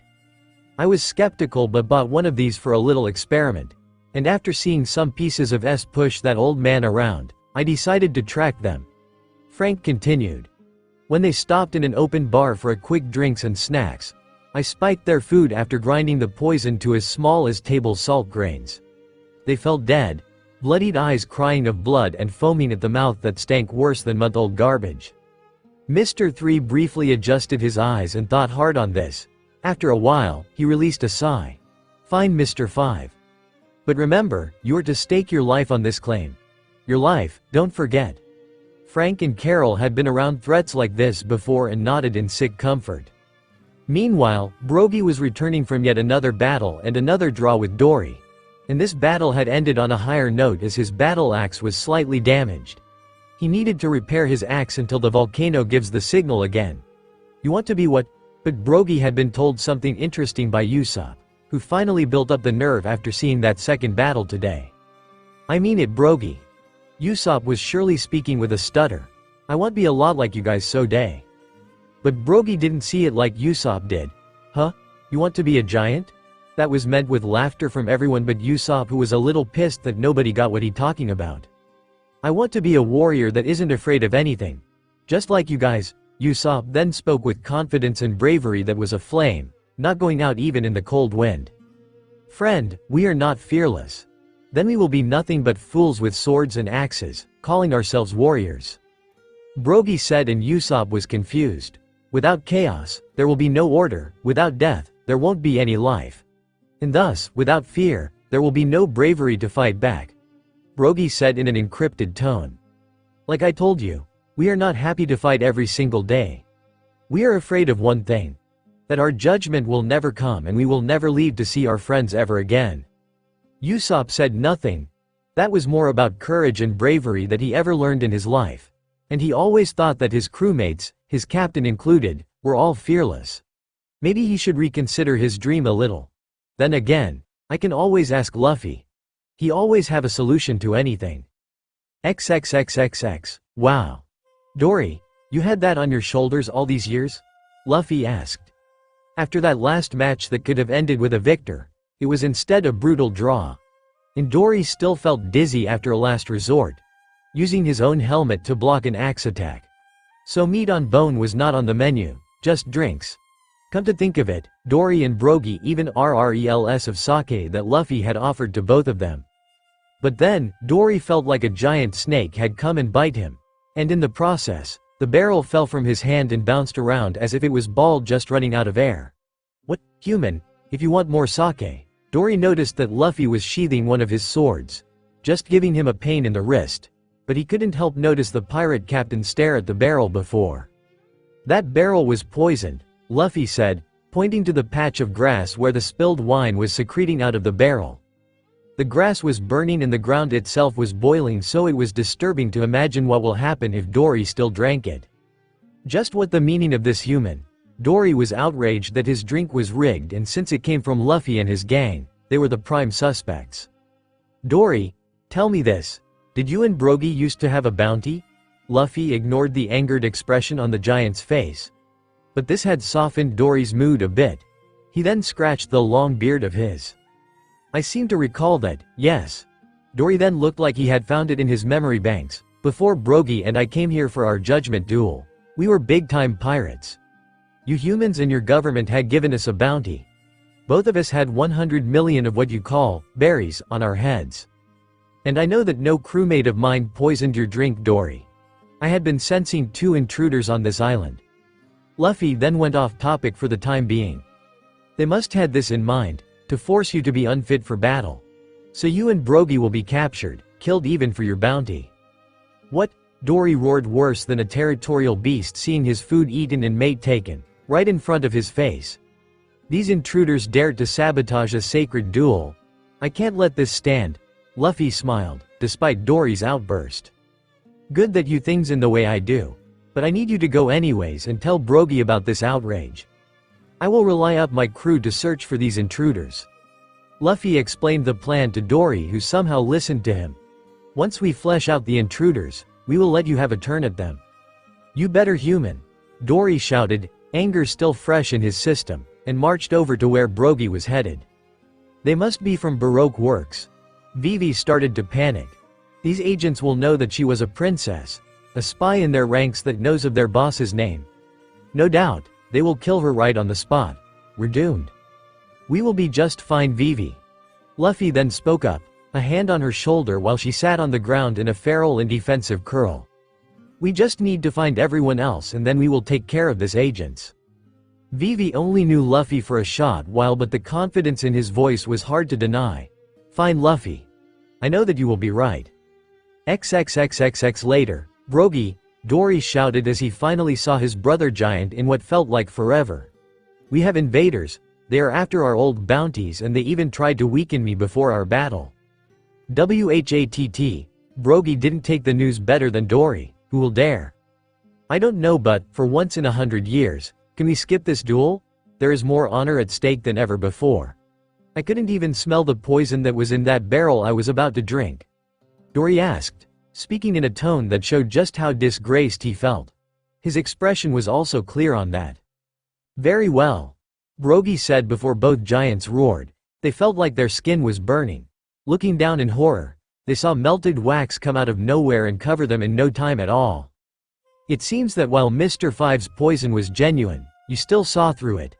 I hate to be on the front lines. I prefer to be in the backside doing the thinking. Darry and Brogy turned to see a strange man appear out of the wax, with his hair in the shape of a 3. Who the hell are you? Both of them bellowed but growled at how the wax was solidifying and hardening around them. Just as fast it covered their bodies from head to toe. Call me Mr. 3, or rather the future Mr. 2. Mr. 3 said arrogantly. Because once I show the boss this monster of a catch, he will finally let me become the next Mr. 2, instead of that useless idiot. We don't care. You were the ones that tried to sabotage our sacred duel. You should die to repent. Brogy shouted and Mr. 3 could only laugh. I think not. For you are under the might of my Doru no am I, wax fruit. Mr. 3 laughed further, like he though himself to be the kind of the world. And as you idiot giants can see, you have been caught and as helpless as a larva in a butterfly cocoon. It is all thanks to one of my favorites, Kiadoru Jaketo, Candle Jacket. The giants could only grow and then saw something that made them widen their eyes in horror. I see that you see yet another of my favorite creations, the Tokudai Kiadoru Sabisu Seto, giant candle service set. It was a large, birthday cake-shaped arrangement made of wax, into 3 layers. There was a large pillar up top that had a spinning dome with the face of a jack-o'-lantern and candles on top. As soon as the dome finishes moving, those who were foolish enough to try and challenge me will be encased in wax and suffocate slowly. But where is, Darry tried to speak and Mr. 3 laughed again. Where is that foolish friend of yours? He is having a picnic while his friends die. Mr. 3 cruelly mocked the giants and pointed to the cold truth. Luffy was indeed sitting on a picnic basket, eating cookies and drinking tea with Miss Goldenweek. My partner is an expert painter, so good that her colors can make anyone do what we want them to do. Now, Straw Hat, kill them. Darry and Brogy gasped as well as the other Straw Hats that were stuck into. Not, Miss Goldenweek felt like she was having a heart attack when Luffy turned both himself and his sword into her direction instead of her prey. And all that were harmed was her hat and a couple of trees nearby. All sliced up at once. Then Luffy just sheathed his sword before saying, Hantome Suihihei Karite, semi-transparent acid ruin cutter. Much to the horror of Mr. 3 and Miss Goldenweek, and relief to everyone else, the wax suddenly melted and cleaned off the trapped victims harmlessly. It all happened in an instant, but Zoro and the two giants were somehow able to see that Luffy did move around the wax, spreading some kind of heated dissolvent on the Kyodoru Jaketo and the Tokudai Kyodoru Sabisu Seto. Even the large stand that Mr. 3 was using to taunt Darry and Brogy as well as giving him a bird's eye view of the entire scene had melted. Ultimately, the wax user was sent to the ground hard and burning at the hot touch. The two giants and the Straw Hats moved to get out of the mess of the wax, as if it was going to trap them again otherwise. And when Miss Goldenweek looked into Luffy's eyes, she was scared out of her wits. Then she collapsed on the picnic blanket, eyes white and foaming at the mouth. Miss Goldenweek. Mr. 3 couldn't believe it, half of his plan was ruined right in a single moment. Damn you Straw Hat, die. Mr. 3 sent his wax at record speeds at Luffy, but the pirate captain had shocked the Baroque Works agent by simply making a vacuum slash to send them off course. But before the mad wax agent could create any more from his devil fruit ability, Mr. 3 found himself being strangled by a woman's arms. He screamed when both of his hands were crushed as well. Don't you dare touch me, you piece of slime. Looking up, Mr. 3 saw Carol growling at him like a wild animal over her prey. Do it Frank, now. Mr. 3's screams of pain were then muffled out by miniature explosions on the front side of his body. There was no blood, but the burns and bruises were not pretty anyhow. Mr. 5. Miss Wednesday. You dared to betray Baroque Works, betray me. Betray you? We were never working for you or with you, Mr. 3. Frank said with a cold tone, pointing his custom-made revolver his partner's grasp. We were just following orders. Captain's orders. The atmosphere then became something silent and awkward. Everyone just turned to Luffy. Even though he was dropped like a sack of potatoes, Mr. 3 never lost his focus on the pirate captain either. Luffy? You did this. Nami spoke up, ironically being the last person to speak against Luffy in recent developments in their relationship. And everyone else had one thing to say about this too, exempting Frank and Carol. When you chase a rat, you have no luck since it is fast and cunning. Then it makes into its rat hole. Luffy said in an encrypted tone that kept everyone silent and kept every word they wanted to say stuck in their throats. You can wait at the hole for hours since the rat was the only thing that can fit into it. But the rat will know that you are there and refuse to come out. What do? No one spoke. You disappear and fool the rat into thinking that you gave up on it, only to pounce once it left the hole. That made perfect sense, and all of a sudden, no one can be angry at Luffy anymore. On the bright side, Mr. 3 has been captured and left at the mercy of two angry giants, and no one got close to critical condition from the wax structure. Then there was one last thing to this case. Nami Swan, Vivi Swan, I am so glad that you are safe and looking so beautiful. Sanji, of course, finally showed his face and stopped his perverted rant to see that every single living being suddenly grew to the size of titans as they stared down with demonic glowing eyes. Shut up. Even Mr. 3 joined, so he could at least not listen to a blonde idiot while getting his punishment. Somehow, Sanji's voice made for a worse set of circumstances than anything a giant can do when they're pissed off. XXXXX. And now that the giants are having their go at Mr. 3 and Miss Goldenweek, Luffy turned over to a certain blonde cook. Can you please let us know where the hell you been? I thought that I got everyone together against the agents from Baroque Works. Luffy shunned the guilty light on Sanji, and pretty soon, everyone in the crew turned with the same red glowing eyes from before. Yes, Sanji. Where the hell had you been when we needed you? Sanji could only laugh nervously at the sight and brace for any future pain to come later. Luffy dropped the heavily bruised Sanji onto the ground in an unceremonious way. Thank you for showing me the way to this house, Sanji. Luffy spoke in a cold tone. Now see to it that you will be able to drag yourself back to the King's Gourd. And don't count on anyone giving a hand. Not after your disgraceful behavior. And Luffy then turned around slowly and made Sanji see the devil staring him down. After what you said to Nami. You are no gentleman, but a well-dressed pervert. Be thankful that we still need a cook, Sanji. The blonde cook could only whimper and drag his broken body back to the ship. And on the way, reflect on how he dared to compliment Nami when she had to lose her shirt. Saying such words to a girl who has been through hellfire, literally, and having her underwear showing was what only perverts will do. Now Nami will never even consider him to be a gentleman anymore. Just a pervert and a ladies' man slave. Meanwhile, inside the wax house, Luffy saw that the house was still standing and there was another picnic basket. Looking inside, Luffy had found a Den Den Mushi, a transponder snail used for purposes relatable to a phone or camera, with the number 0 painted on its shell. Then the Den Den Mushi sprang to life with a rain. But Luffy knew just who was on the other side. Hello, Mr. Zero. Luffy begun and had braced himself for a phone call that has his crew's life on the line. End of chapter 14. Is that you, Mr. 3? Your voice sounds worse than ever. Luffy never heard such an arrogant tone that still cried of confidence and great power anyways. No, my name is Monkey D. Luffy. You might have heard of me as the rookie from the East Blue that has just entered the Grand Line. Luffy responded and waited for Crocodile to reply. So you're the one they call Straw Hat Luffy, and the Liber Glade. Seems that even the big shots of the East Blue were no match for you. Crocodile said. Then again, they were only strong by the standards of the world's weakest ocean. I am not here to talk about the East Blue. I want two things.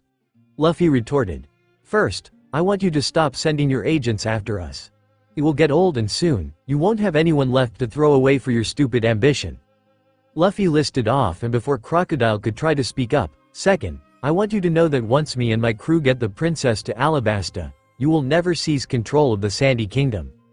There was silence over the line. You dare talk to me, Crocodile of the Warlords?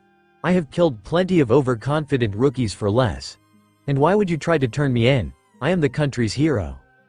I thought that a pirate like you couldn't care less about being anyone's hero. Luffy retorted out of the blue once again. You're too prideful to resort to such measures. That will be one of the factors of your downfall.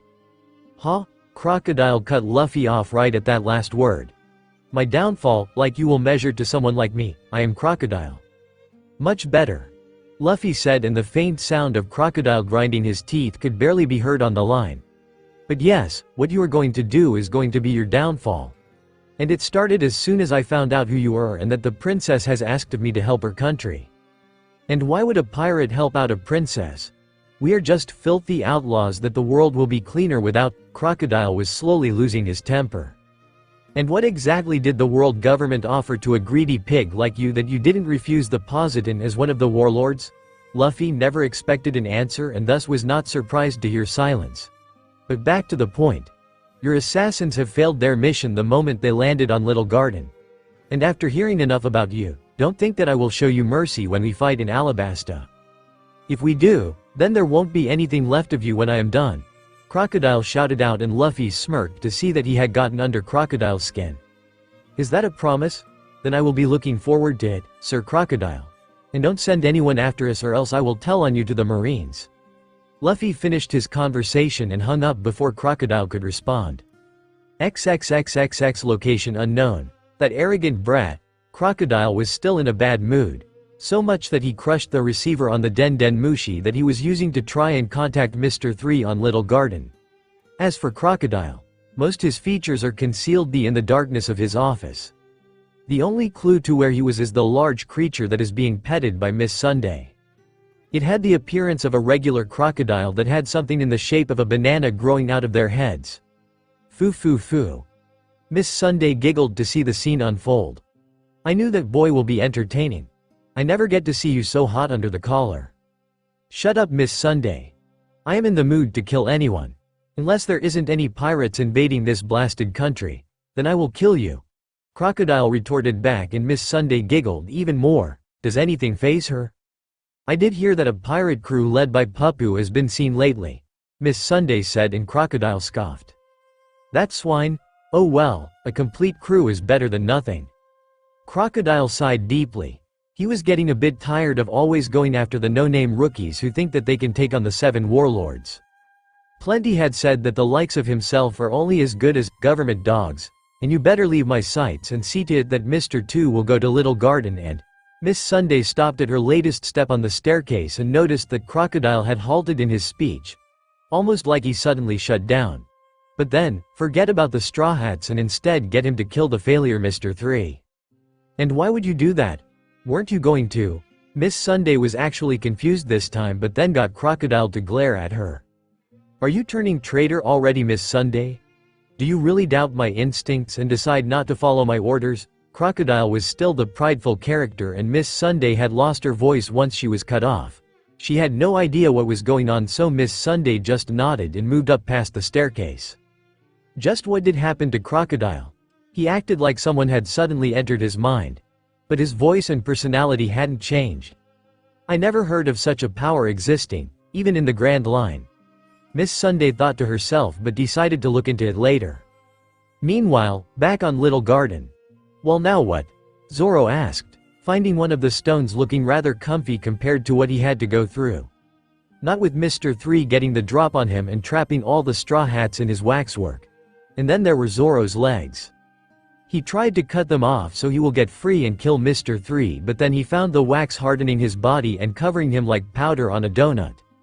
Must be because his conscience couldn't allow him to do such a thing in front of his friends and the cruel Mr. 3. His pride just wouldn't bear the thought of allowing that Candleman to see that he got into Zoro.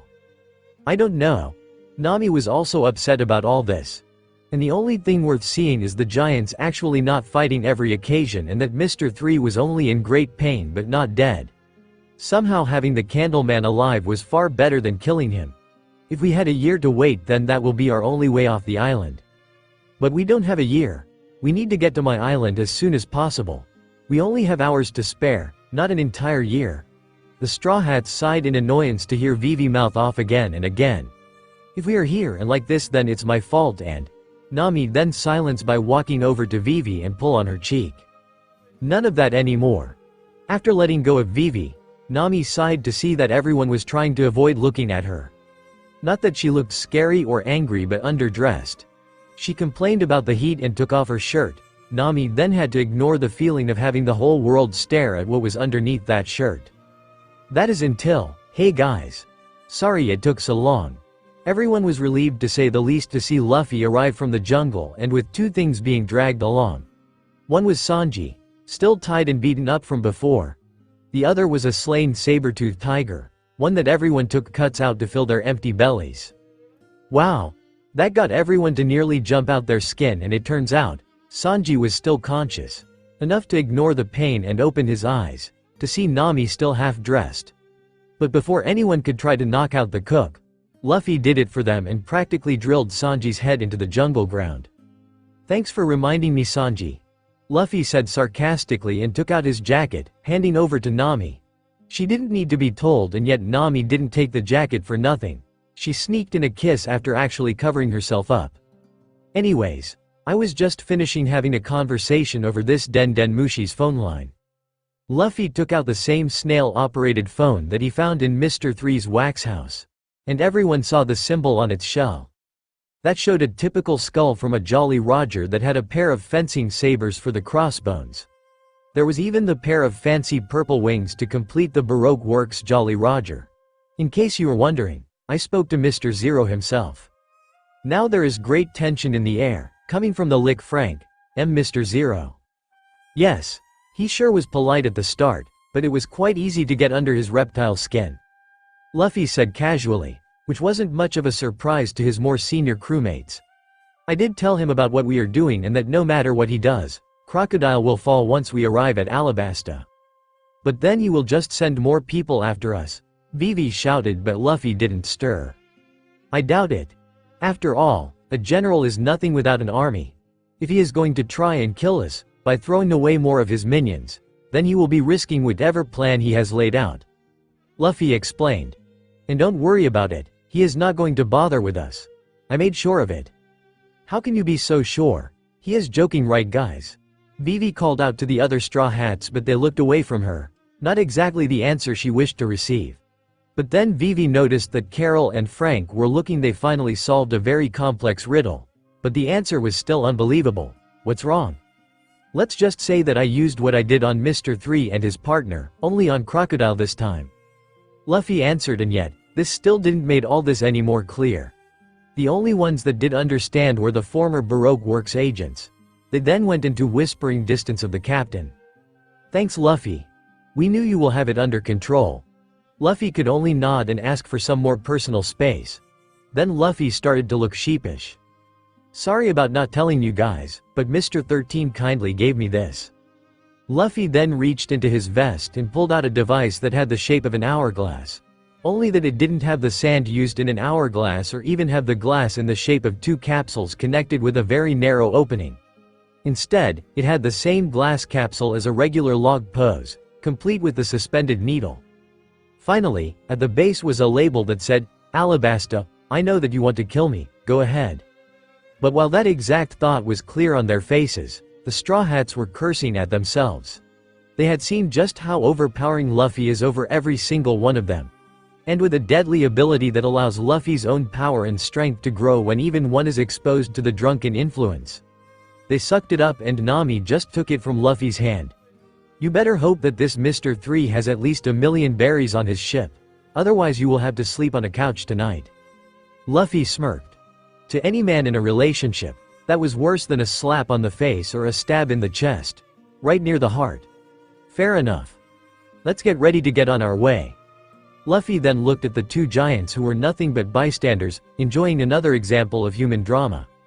If you want to owe us a favor, then there is one thing you can do. XXXXX.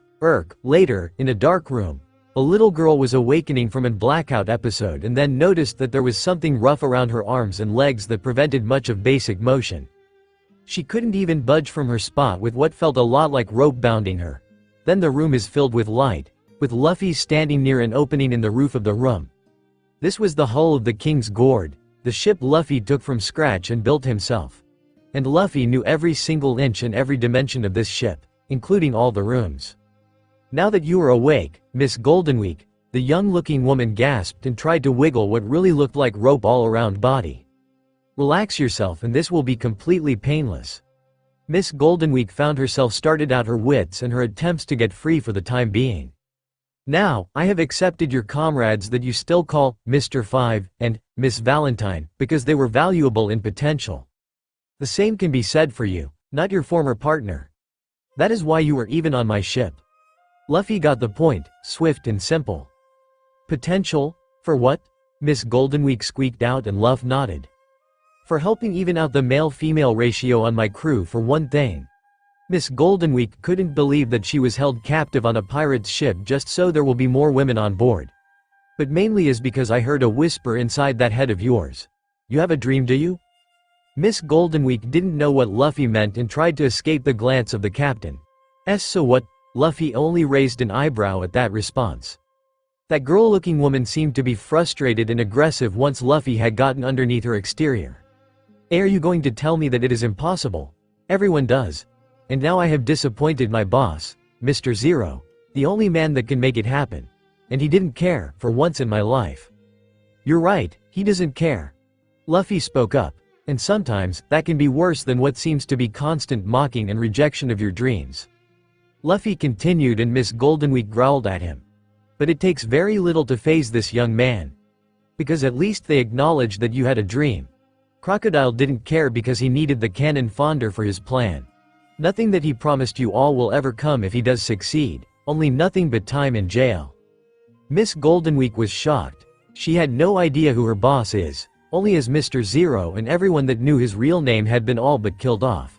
But to hear from Luffy that the boss was Crocodile, a member of the warlords. They are supposed to be heroes, killing off the other pirates and help out the countries under the world government.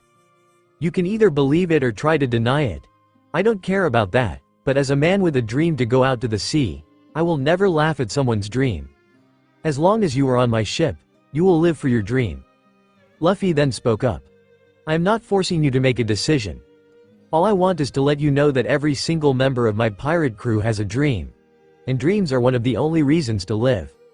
Miss Goldenweek just looked at Luffy. She couldn't find anything to say to all that. And she remained that way for a while. A long while until, thank you, Captain. Luffy. Miss Goldenweek heard, my name is Luffy. The captain didn't bother to share what his surname is. All he wanted was the one underneath the, Miss Goldenweek, that used to be a Baroque Works agent. Victoria. But I will like Vicky. Luffy raised an eyebrow at that last remark but nodded, showing that he will accept the name anyways. But the moment was to be spoiled for the rest of the day when both of them heard voices out on the deck as well as hasty footprints. Captain. Nami's collapsed on the deck. She has a fever. A fever was bad enough, but the look on Luffy's face scared Georgia. He looked like he just heard one of his crewmates on the verge of dying. No, Luffy whispered to himself. I hoped for this not to happen, and not now. XXXXX outside, just moments ago, everyone were still recovering from what happened right after they drifted offshore of Little Garden. The monstrous goldfish that toppled even the biggest of mountains appeared. The Island Eater. Who would have thought that one of Kaya's favorite stories that Usopp made up actually came true? She sure was surprised, and Usopp just tried to keep his own feelings of it hidden. A coward he may be, Usopp is also a man who takes a hints and learns from the mistakes he makes from time to time. Then the crew heard the door to the cargo hull opening and out came Luffy, who looked like someone had just killed a dear friend right in front of his eyes. See, Captain. Zoro couldn't help but shiver and stutter at the face of this thick atmosphere. Everyone else weren't doing any better. Where is Nami? Where is my navigator? Where is my Nami? Luffy spoke in a dark tone that said, no time for delays or nonsense. Everyone pointed to the base of the mast where Luffy saw his girlfriend laying against it like she was a dead body. Pressing his hand against her forehead, Luffy then screamed like an animal walking into a lit fireplace. His hand had just gotten a burn on thinking. Luffy then knew what was going on. But he needed to be sure before jumping to conclusions. And he had to do this. Nami, you might want to hit me after saying this, but I need to lift up your shirt. Luffy said with complete seriousness. And Nami looked like if she wasn't dizzy with a fever and that she was head over heels with her captain, she would have caved Luffy's face in. So when Luffy then moved the shirt up, to the discomfort of most of the crew, they all gasped to see a very bad bug bite. One they never noticed before. They were thinking too hard on what to do with Baroque Works. You have been bitten by the Kestia, Nami. Luffy then spoke up, letting loose his grasp on his girlfriend's shirt so her stomach won't be flashed for much longer. Like dinosaurs and saber-toothed tigers, they were thought to be extinct. They are tropical insects that might be small enough to be barely seen, but when they bite, they live visible bug bites like yours. But bug bites don't cause a fever, Captain. Vivi brought up, and soon, everyone saw the look of dread in Luffy's eyes. Most bug bites don't, Vivi. We are still in the Grand Line, none of you forget that. Luffy responded and everyone else on the ship nodded. But the Kestia were once deadly insects that once they bite into the flesh of their targets, they spread a virus. Now the air is getting thick with tension and dread that spread through their hearts like wildfire. It is known as the 5-day disease, called that because within 5 days of infection, the contaminated will be fully eaten inside out and die. Damn it, Luffy. Sanji roared like a bear, finding his food supply stolen right under his nose. If you know about this, then why haven't you treated Nami? You're supposed to know everything about the Grand Line, and I thought you will get us ready and Nami is going to die. What is wrong, Wi? Choke. Sanji ranted on and on like an angry fool until Luffy, out of the blue, grasped the cook by the throat in an effort to shut him up and get his attention. Sanji, I thought that I was clear on how the Kestia were thought to be extinct. And the Kestia are the only causes of the 5-day disease, so everyone thought that the illness was also extinct. Luffy started. I will admit that I know more about the Grand Line for someone that never left the East Blue. But you had no right to say such things to some who is not happy about this either, Sanji. The crew were wondering, just who is Luffy and what else about him will surprise them. Even if you go to the best clinics in the East Blue, they won't have a vaccine for this illness. The 5-day disease is a Grand Line illness. Why would the cure be found in the East Blue? Nobody answered. And the silence was broken when Luffy felt his hand getting tired, holding Sanji over the deck, so the captain released the cook for the latter to catch his breath. So what do we do, Captain? It is your cue. Vivi then spoke up. Yes, it is. There is a way to cure Nami. Luffy spoke before getting Nami off the base of the mast and into her arms. She showed signs that the posture was at least slightly more comfortable. On the way to Alabasta is Drum Island. Years ago, it was famous and most sought out in the entire Grand Line for its system of doctors. And those doctors were skilled enough to cure nearly any illness, both from the Grand Line and the other Blue Seas. Do you think that they can cure Nami? I thought that you said the 5-day disease was thought to be extinct. Carol spoke this time. She had grown to like the navigator and found her presence to be like close friends. The ones from the Blue Seas also, though the dinosaurs were extinct. But those who grew up in the Grand Line will know that Little Garden will harbor the supposed extinct animals, plants, reptiles and insects. Luffy explained. And any good doctor will have a cure ready, even if it will never be used for another 100 years. I will make a bet that even one doctor on Drum Island will have the cure for the 5-day disease in storage. And just like that, the next course of action became clear. All they can do is follow Luffy's path to this Drum Island, and hope that a cure for Nami can be found there. End of chapter 15. Presenting our captain. Wapol the Tin Pirate, Luffy and the Straw Hats couldn't find the words for this silly and stupid attack on this ship. Or even the captain presented. You seem to be just regular pirates, but there could always be something about you underneath, Wapol said, eating a piece of meat off a fancy knife. But then he bite off that chuck along with the blade it was resting on. Wapol is an overweight man with an unusual appearance. He has dark violet hair and a cylinder-shaped jaw made up of tin plates, hence his epithet. He dresses in tin plate armor and a hooded cape made from kind of skin. He was also wearing brown thick gloves. He spotted a pair of purple and orange woolen shorts and a brown belt around his waist and a pair of thick short boots. No regular man can just eat the knife and not get harmed by it. Luffy remarked, he might be a glutton but he knows what he couldn't and shouldn't eat. Zoro, Alvida and Jin were not looking any better about it. I'm getting a mouth ache just by watching. Usopp had to add his own 2 cents, while trying not to raise his arms right in front of his crew. And especially not the one from a ship that appeared out of the ocean. And all this started when Zoro was on his patrol duty and called out to everyone else on the deck at the time. He said that he saw someone standing on water. Luffy and the others were trying to ignore the freezing cold and snow that fell on the King's Gourd for the second time. Luffy said that they weren't sailing into a storm but that they were getting closer to Drum Island. He called it a Winter Island. Vivi then came out and explained to the crew what Luffy meant. She told them that even though the Grand Line is supposed to be chaotic and didn't follow any of the rules for weather or navigating, it did have some certain patterns. For one, each island has a climate that is based off the 4 seasons. An island retains that climate every day of the year. But while that was smoothing for the crew in the cold, they never forgot what Nami did before she was sent into her cabin.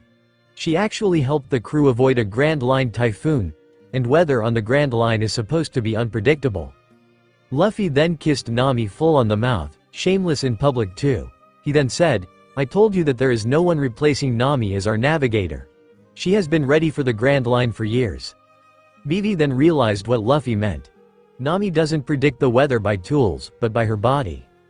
Nami has trained her senses to pick up even the smallest changes in wind direction, temperature and air pressure. After all, weather can only happen by a delicate balance of each in order to occur. It took a lot of practice, but Nami was able to tell what weather is to happen next, and that was how she was able to sense that typhoon before it happened. But then there was the man standing on water. XXXXX. He was a man who is a bit taller than average. He has wavy lips and a sad expression. He wears a checkered jester-like green-blue costume with purple lining at the end of the sleeves. A white winter cape with purple lining that is tied against his chest, and gray buttons, with a light brown bow and a bag of arrows on his back. He has dark green pants, and blue shoes with white buckles. After an awkward chat, the Straw Hats were shocked to see that this guy was not standing on water. He was merely standing on top a submerged ship that suddenly emerged and shifted back into sailing mode right in front of the king's gourd. And before they knew it, they were surrounded by pirates wearing coats on their own ship. "Now then," Wapol said, tossing what was left of that knife into his mouth while standing on one of the railings. "We will like to go to Drum Island. Do any of you have an eternal pose set to that island? You seem to be going in that location." "I am the captain of this ship, so I will be asking the questions," Luffy said in an irritated tone, given that the guards will poke him with their guns even when he tried to scratch his chin. "Why are you all on my ship? What do you want with the king's gourd, and why aren't you at your kingdom, ruling it like a tyrant?" This never gets old, but the other Straw Hats were not the ones shocked anymore. It was their unwelcome and uninvited visitors that were baffled at how a random pirate knew that they came from Dumb Kingdom. If you have no answer, then scram. This, of course, was only a sample of Luffy's menacing and overpowering presence. Just enough to try and scare away off the pirates. "Not now, I am still hungry," Wapol foolishly and stubbornly retorted, just like a spoiled kid in a grown-up's body. But when his mouth enlarged to impossible limits, Luffy painfully grasped and clamped his rubbery fingers around Wapol's lips. "Hey, let go of Captain Wapol. He needs to eat to satisfy his—" One of the goons was more foolish than Wapol, and yet he didn't get the chance to see out his captain when Luffy cut him off. "His Baku Baku no Mi. Munch munch fruit," Luffy spoke, shocking everyone this time. The name for a devil fruit is always a giveaway to what it can bestow to the user. "I have heard of it. It allows the user to be able to consume any substance, toxic or not, dangerous or not, edible and inedible. But I also heard that it takes this phrase literally. You are what you eat." Luffy droned off like he was reading a rather burning book out loud. "Now get lost." Luffy then turned to face the opposite direction and used the elastically and sheer strength of his arm and fingers, still keeping Wapol's mouth shut, to fling the tin pirate into distance. Then he turned to the remaining tin pirates. "You better hurry and collect your captain. Akuma no Mi. Devil fruit users don't last even a minute in the cruel and merciless sea." Finally, that was enough to scare the intruding pirates off the king's gourd, and they hurried to try and save their captain. Whatever they succeed or not, they should be too busy to bother the Straw Hats again. And they never did, on the sea that is. XXXXX. Pretty soon, an island that looked like it came out of a snow globe or something was in the horizon. The Straw Hats were still working hard on shoving the snow, keeping the ship on course and to make Nami's condition the least painful as possible. It has already been 3 days since Nami was bitten on Little Garden. Things are not looking so good for her unless they find a doctor today. Follow the snowfall. You really are a little kid, Captain. Then again, you weren't wrong. Luffy just chuckled as he took a short break after a couple of hours of shoving and taking rounds, looking after his girl and navigator. "I wasn't wrong yet. You refused to say such things about yourself, Kuro." Luffy turned to see the same pirate strategist that seemed to have been out of action for a while. "And you really got everyone thinking you jumped ship again with your ridiculous long nap." "What can I say, Captain? I am a cat and cats do sleep whenever they like and as long as they want." Kuro joked before getting comfortable with his new all-black winter outfit that was similar to his old attire. Only the jacket and long pants were replaced with a coat and winter slacks, woolly like a lamb. Best of all, he didn't have the pair of golden poop things on both sides. It disgusted the girls way too many times. "And what about our pet otter? What did you think of him?" Luffy then brought up that no one has seen the former Mr. 13, or his vulture partner, Miss Friday. Then again, they were wondering, Sanji included, where the cooked bird for the dinner of the night they left Whiskey Peaks. "He is not bad company once you give him a hot bowl of Donburi," Kuro said, "and I like his choice of weapons. A pair of bivalve seashells with short claws along the front edge." Luffy nodded. "I noticed those weapons. They have been sharpened to the point I can be sure they could cut at the wax that Mr. 3 makes," Luffy remarked, and then changed the subject. "I am sure that you can learn a few more things about him. A former partner were trained and entrusted by a warlord to be his messenger." "Ah, crocodile," Kuro replied. He had to get caught up as he did miss out on the events surrounding Reverse Mountain, Whiskey Peaks and Little Garden. He has gotten my respect for grouping together outlaws and keep his operations a secret, even from the world government and its investigation officers, such as CP9. But no longer once we get Nami healed and finally arrive in Alabasta. Then again, I told my crew that I will not leave Drum Island without a doctor. Luffy said, and Kuro only needed a second to figure out why. Why is it that as we are now approaching Drum Island, we are the only sailors in a 10-meter radius? I thought you said that Drum Island was a hot spot for doctors to learn and patients to be healed. Kuro then replied. But he noticed that Luffy's calm and relaxed expression turned completely sour. It would seem that things have changed for Drum Island. Luffy said no more and Kuro just left with it. And after another while of sailing straight and shoving snow, the King's Gourd finally arrived at the Winter Island. But then the welcome community showed up. Halt, pirates! You are not setting another foot on our island. Scram! One of the men in the large crowd shouted, armed to the teeth like the rest. But when nobody moved a muscle. We mean it, scram or die. Another one from the crowd happened to have a rifle compared to the spears and farm tools. I said, scram. Then he foolishly shot at the Straw Hats and it also happened to be Luffy. But the captain didn't respond, not that the bullet actually did anything to his rubber body. Then he started to move, making the crowd on edge. However, what Luffy did, nobody saw it coming. Please! Luffy shouted while he bowed on his deck, his forehead touching the wood of the ship. Our friend is sick and dying. We need the help of a doctor that can be found here, please. Like we will help pirates like you. How do we know that you are not lying? Another man from the crowd shouted and the other cheered in agreement. But then. Here now, there will be none of that. Nope, liar, will bow his head with such honesty. I believe him. A large man came from behind the crowds and the locals seemed to know him. Dalton is an imposing man, with slicked black hair and a goatee. He wears a long, white fur-lined green tunic and has armor plates on his arms. These plates are retained on his forelegs when assuming his full bison form. Sometimes he covers his head with a green and white fur-lined hat, equipped with ear flaps against Drum Island's intense cold, and he always wears long boots. He carries his weapon of choice, an extra-large spade, in a sheath that hangs on his back. I am sorry about our cold welcome, but the island and its people hate pirates more than most. Dalton said, if your friend is terribly ill then we will let onshore so we can look at her. Dalton then signaled for the crowd to make way while the Straw Hats carefully carried Nami out of the captain's quarters. But someone was needed to watch the ship. Zoro, Karoo the Duck and Koro volunteered for personal reasons. And also the otter wanted to stay since the cold temperatures and snowfall are especially dangerous for an otter like him. And so the other Straw Hats left for the village. But any hopes of making sure that this Drum Island were dashed when Dalton responded to such a question with this as an answer.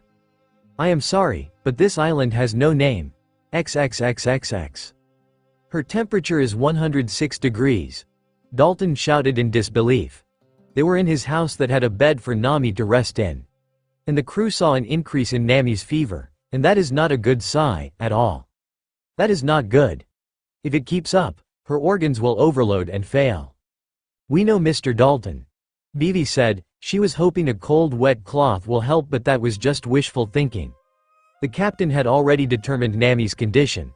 She only has about a day and a half left to live, 72 hours the most, unless we can find a doctor that has a cure. But Dalton didn't respond. Everyone turned to him and saw that Dalton was looking down with the expression of a man ashamed and shaking like a tree leaf in a storm. Look out there. Dalton then pointed through one of the windows that showed some large mountains that were remarkably cylinder-shaped. Those mountains are known as the Rockies. You will need to go there as you want a doctor, but Dalton left off again, creating yet another thick atmosphere. The only doctor on this island lives at the castle on the top of that mountain, and is rumored to be a witch. Dalton said simply, and the Straw Hats could only look at each other with faces of uncertainty. End of chapter 16.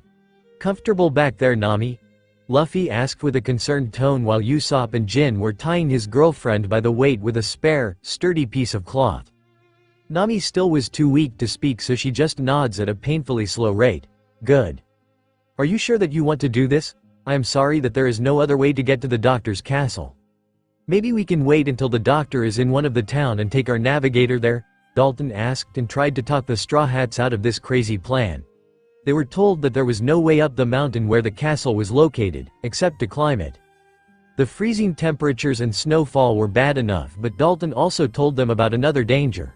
He called them lapons, creatures that were considered to be the byproduct of polar bears and snow rabbits.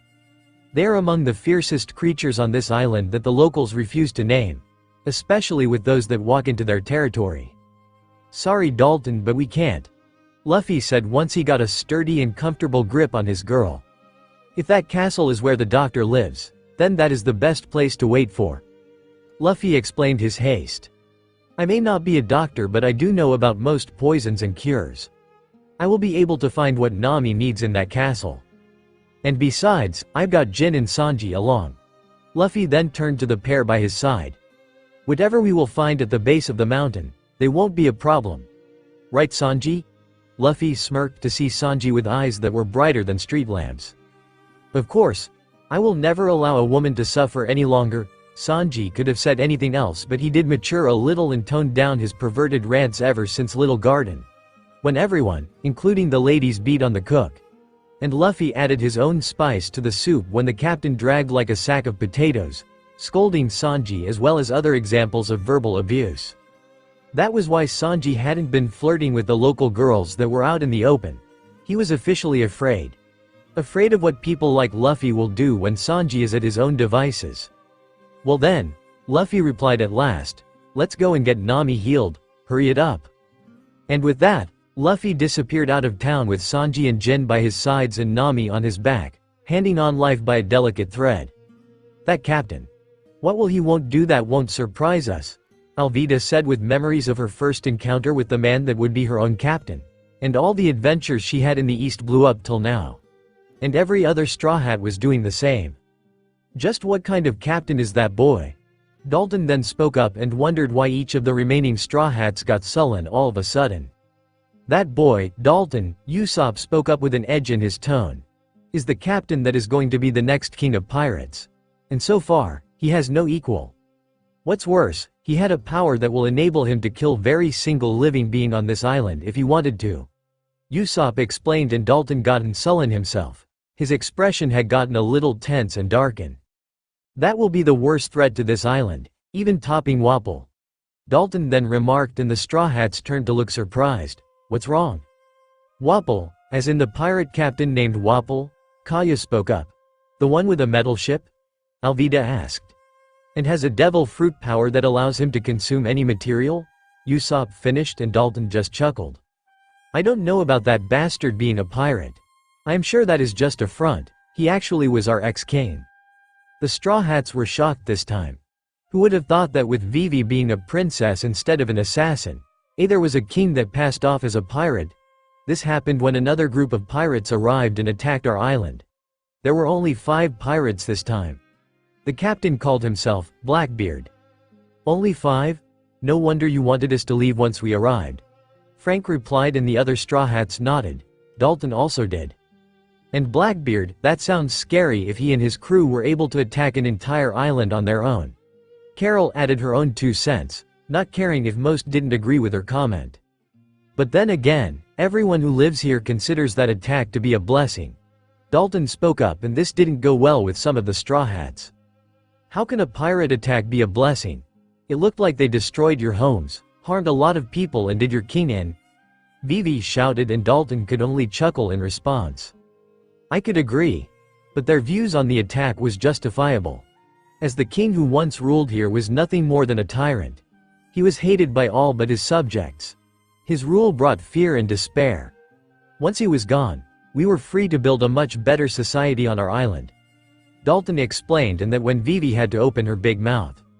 "So the pirates were strong enough to defeat Wapol and his army, so they had to leave the island?" she asked, innocent enough, but didn't like the look on Dalton's face. "No, not at all." Dalton spoke, dragging each word like it was a concrete brick attached to a string. "When Blackbeard and his pirate crew attacked us, Wapol's army didn't try to fight. In fact, once he saw their overwhelming he took his men and fled like a coward. Like a rat leaving its family trapped on a sinking ship. Our king left us at the mercy of pirates so he won't be harmed." What kind of king will be so disgraceful and disloyal? Vivi then burst open in rage, which was clear as fresh glass on her face. And after that, no one said another word. This island and its inhabitants were so unfortunate to be attacked and ransacked by pirates, and their only army fled instead of fighting. Dalton, one of the townspeople, hurried to where the straw hats were with the said man. Wapol has been sighted, heading towards the neighboring town of Cocoa Weed. Dalton then looked like he witnessed a cold-blooded murder right in front of his eyes. Thank you. Dalton then got up from the snow and armed himself with his large weapon. Sorry my friends, but I can't ignore this situation or delay a single second. I swore to never let Wapol set foot on this island, with my life. The Straw Hats said nothing as they simply watched Dalton borrowed a horse and hurried towards the direction of Cocoa Weed. XXXXX later. Well, guys. The wind had gotten slightly stronger and it seems to get colder all the same, Luffy spoke up. He and his group had just cleared of the town Bighorn, about to head into the forest at the base of the mountain they must climb. We can tell, Jin shouted, and maybe you will be better off actually wearing shoes. This time Sanji had to agree. Just seeing you run in the snow with those sandals is painful enough to watch. Sorry guys. It is my policy. I like to feel the ground on my feet. You will be surprised at what you can sense if you do. Luffy replied, and his two crewmates just sighed and gave up on asking any further. So, wanting to pass the time, I heard that people barely sleep at all if they live in snowy countries like this. Sanji and Jin were suddenly interested again. Why not? When a person falls asleep, the body starts to cool down, to the point that a human can freeze to death in this weather. So most of them are afraid of dying that way if they do go to sleep. That's idiotic. Sanji spoke up before flinching when Luffy turned his eyes glance into his direction. I mean, everyone needs to sleep sometime. If they don't, it will be like running a machine to ground even though it is overheating. If they don't stop and let it cool, it will explode. We can die if we don't have enough sleep. I am not sure since I grew up in the East Blue, and we sleep just fine. I only heard this from a customer from the pub I usually hang out in. Luffy then turned back to facing the base of the mountain. And while the trio were running through the snow, they were dodging, ignoring a little creature that had been trying to eat at them since they first entered the foreps, falling on their skin so they are dyed whiter than pure marble. It makes women more beautiful and more like goddesses, so most of them come here. Sanji then brought up a story he heard himself. He said that in snowy countries, women have skin that is as smooth as skin and as white as the very snow that falls on this island. This was done when the women get cold and rub their skin most of the time until the skin surface is just like expertly cut marble. And cut that out. Sanji then finally lost his temper with the creature trying to bite his head off while telling his story. Luffy and Jin frowned to see Sanji kick that creature like a soccer ball. Seriously Sanji, you won't be much of a father if you treat kids like that, Jin remarked, and Luffy before they both got a little ahead of Sanji, who just stood there in his sweet temper.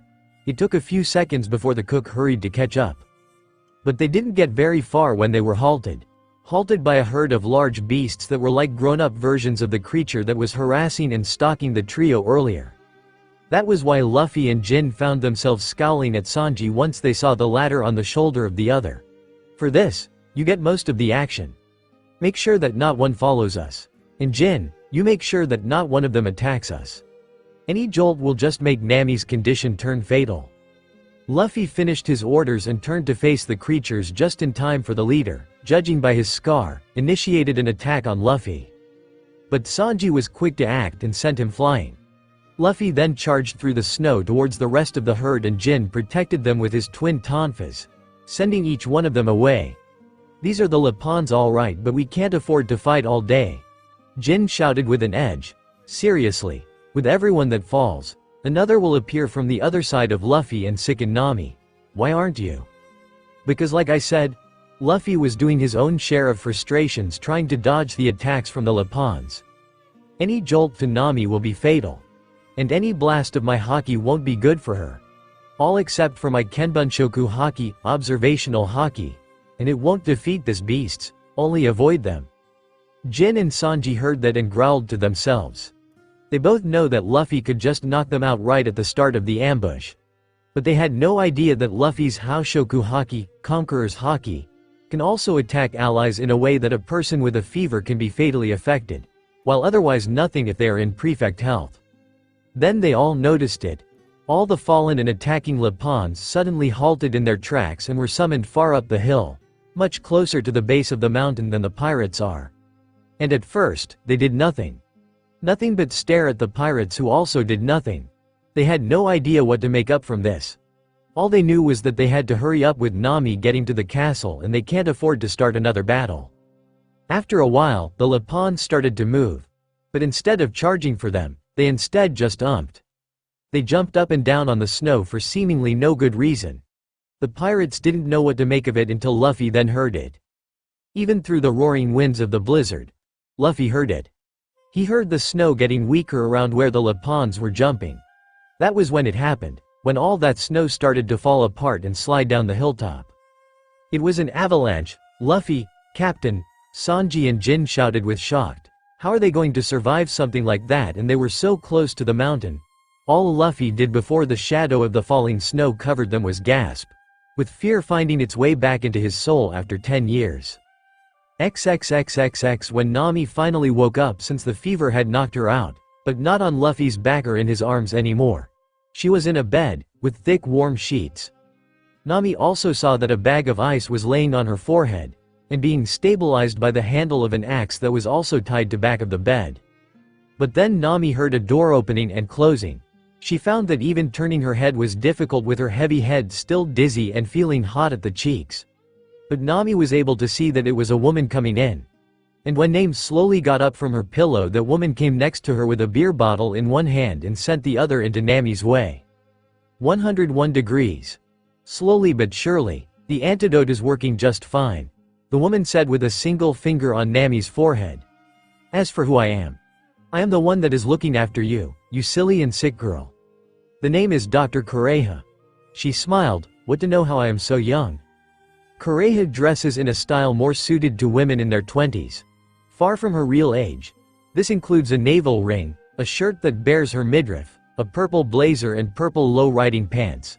She has a pair of small sunglasses that, when they're not over her eyes, she wears on her forehead even when she's using glasses. She wears bracelets and rings on her left hand. Kureha wore pants with a pink design on the left leg and a blazer with a yellow line along the shoulders and down each arm. She wore a white shirt with a pink cherry blossom on the front and green sleeves and borders.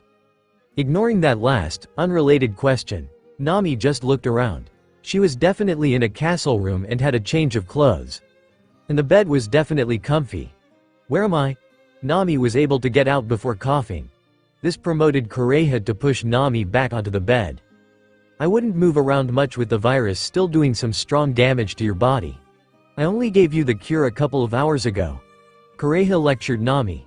And as to where you are in my home. I am still amazed that you, that skinny boy, the zombie and the blonde are still alive. Nami widened her eyes. Jin and Sanji did look beat up and Luffy was about to freeze to death. Are they okay? Nami tried to get up but only got uncomfortable and coughed up again. They are alive, like I said, Kureha said. The blonde had a broken back and several splintered ribs. The zombie-looking guy had about 50 breaks in his arm and leg. Nami cringed from her pillow to hear such horrible injuries. And that boy with the straw hat was just seconds from dying of frostbite. And that was from climbing the entire mountain, 3 entire miles in height. While Kureha was ranting, Nami just took a heavy sigh before looking extremely happy. Luffy, you did say that you will go through hell and back for even one of us. And you never once a jolt to me while you were carrying me. You're my hero, Luffy.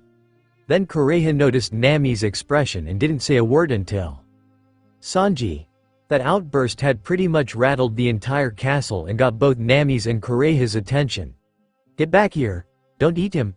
Nami began to smile as she recognized that voice from anywhere. Sure enough, both doors to the room were all opened, with a pair of blurs entering and exiting. And then there was the young man that appeared on his legs, trying to catch his breath. Seriously. That is the 5th time we went down this corridor. Where does he get all that energy for? It was Luffy, and as soon as he saw Nami, still with the fever and reddening of her face, awake, he froze and lost his voice. Nami, Luffy, the couple said in that order until Luffy finally moved again. And he did in another blur to grasp Nami and kiss her square on the lips.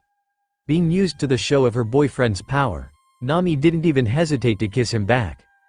"I told you that I will get you to a doctor," Luffy said in a breathless tone, and Nami could only nod before getting comfortable in his chest. "Kureha is going to get you healed in no time. It is rather rude to talk about someone while they are in the same room and while facing away from them." Luffy then turned to face the said doctor with a sheepish expression. "Now then, you love birds will love to hear that the 5-day illness is not contiguous, only spread Kestia." "We know. We had been in Little Garden," Luffy replied, and that gave the doctor an "ah" look on her face. "Then you also should be glad to know that unlike those brat doctors I have known years ago, I always keep a cure of diseases that are supposed to be extinct. Only in the Grand Line can I even find the materials I need to make one," Kureha ranted, stopping to hear the couple laugh at the sight. "I guess that you were right. What you said to Sanji," Nami whispered as her voice was killing her throat. "About how you couldn't get your hands on the cure for me from the East Blue. Sanji is still a good cook and a reliable marital artist, but I swear that his insanity and perverted foolishness with women runs in his family," Luffy said, having a shiver for some reason. If only Luffy realized how true that was. "Whatever brats. I administered the cure because your girl was just on the verge of dying. Even with you and your frostbite. Or even that blonde kid with the broken ribs chasing my pet," Kureha replied, and Luffy looked sheepish all over again. "I know. I already gave up on getting to that idiot. Let him go to you. Please, doctor." Luffy then had the expression of a kid who is begging for his mother to let him into a candy store and pay for everything. And, coming through a doctor and closing it behind, was a little reindeer. But unlike any normal reindeer, this one stood on its hind legs, wore a strange hat that had an X on top, and the nose was blue-colored. "I lost him." Nami was then shocked to hear it speak clearly like a human's and yet sounded a lot like a child's tone. "Hello, Chopper." The reindeer then turned to Luffy with the look of a child who is seeing his father for the first time. "Big brother, you're back. You're really back." Nami had absolutely no idea what is going on, but the cute scene of a walking reindeer embracing Luffy, calling "Big brother," was enough to make her giggle. Luffy has yet another secret to share and explain. XXXXX. Meanwhile, "Hey, look at the sky," Usopp shouted, pointing upward. Everyone who happened to hear him also looked up and saw the sky still filled with thick clouds. But it wasn't what Usopp wanted to point out. "So what?" "It is a winder island," and Alvida answered, not seeing the problem. She was getting a little tired of the snow falling down her slippery skin faster than rainfall. But then came the realization that slowly, one by one, came to everyone's head. "It's not snowing," one of the locals shouted. "That never happens here. This is a winter Grand Line island. It always snows." Dalton tried to keep the crowd under control, but something about that group of scared and confused locals had caught the attention of the Straw Hats.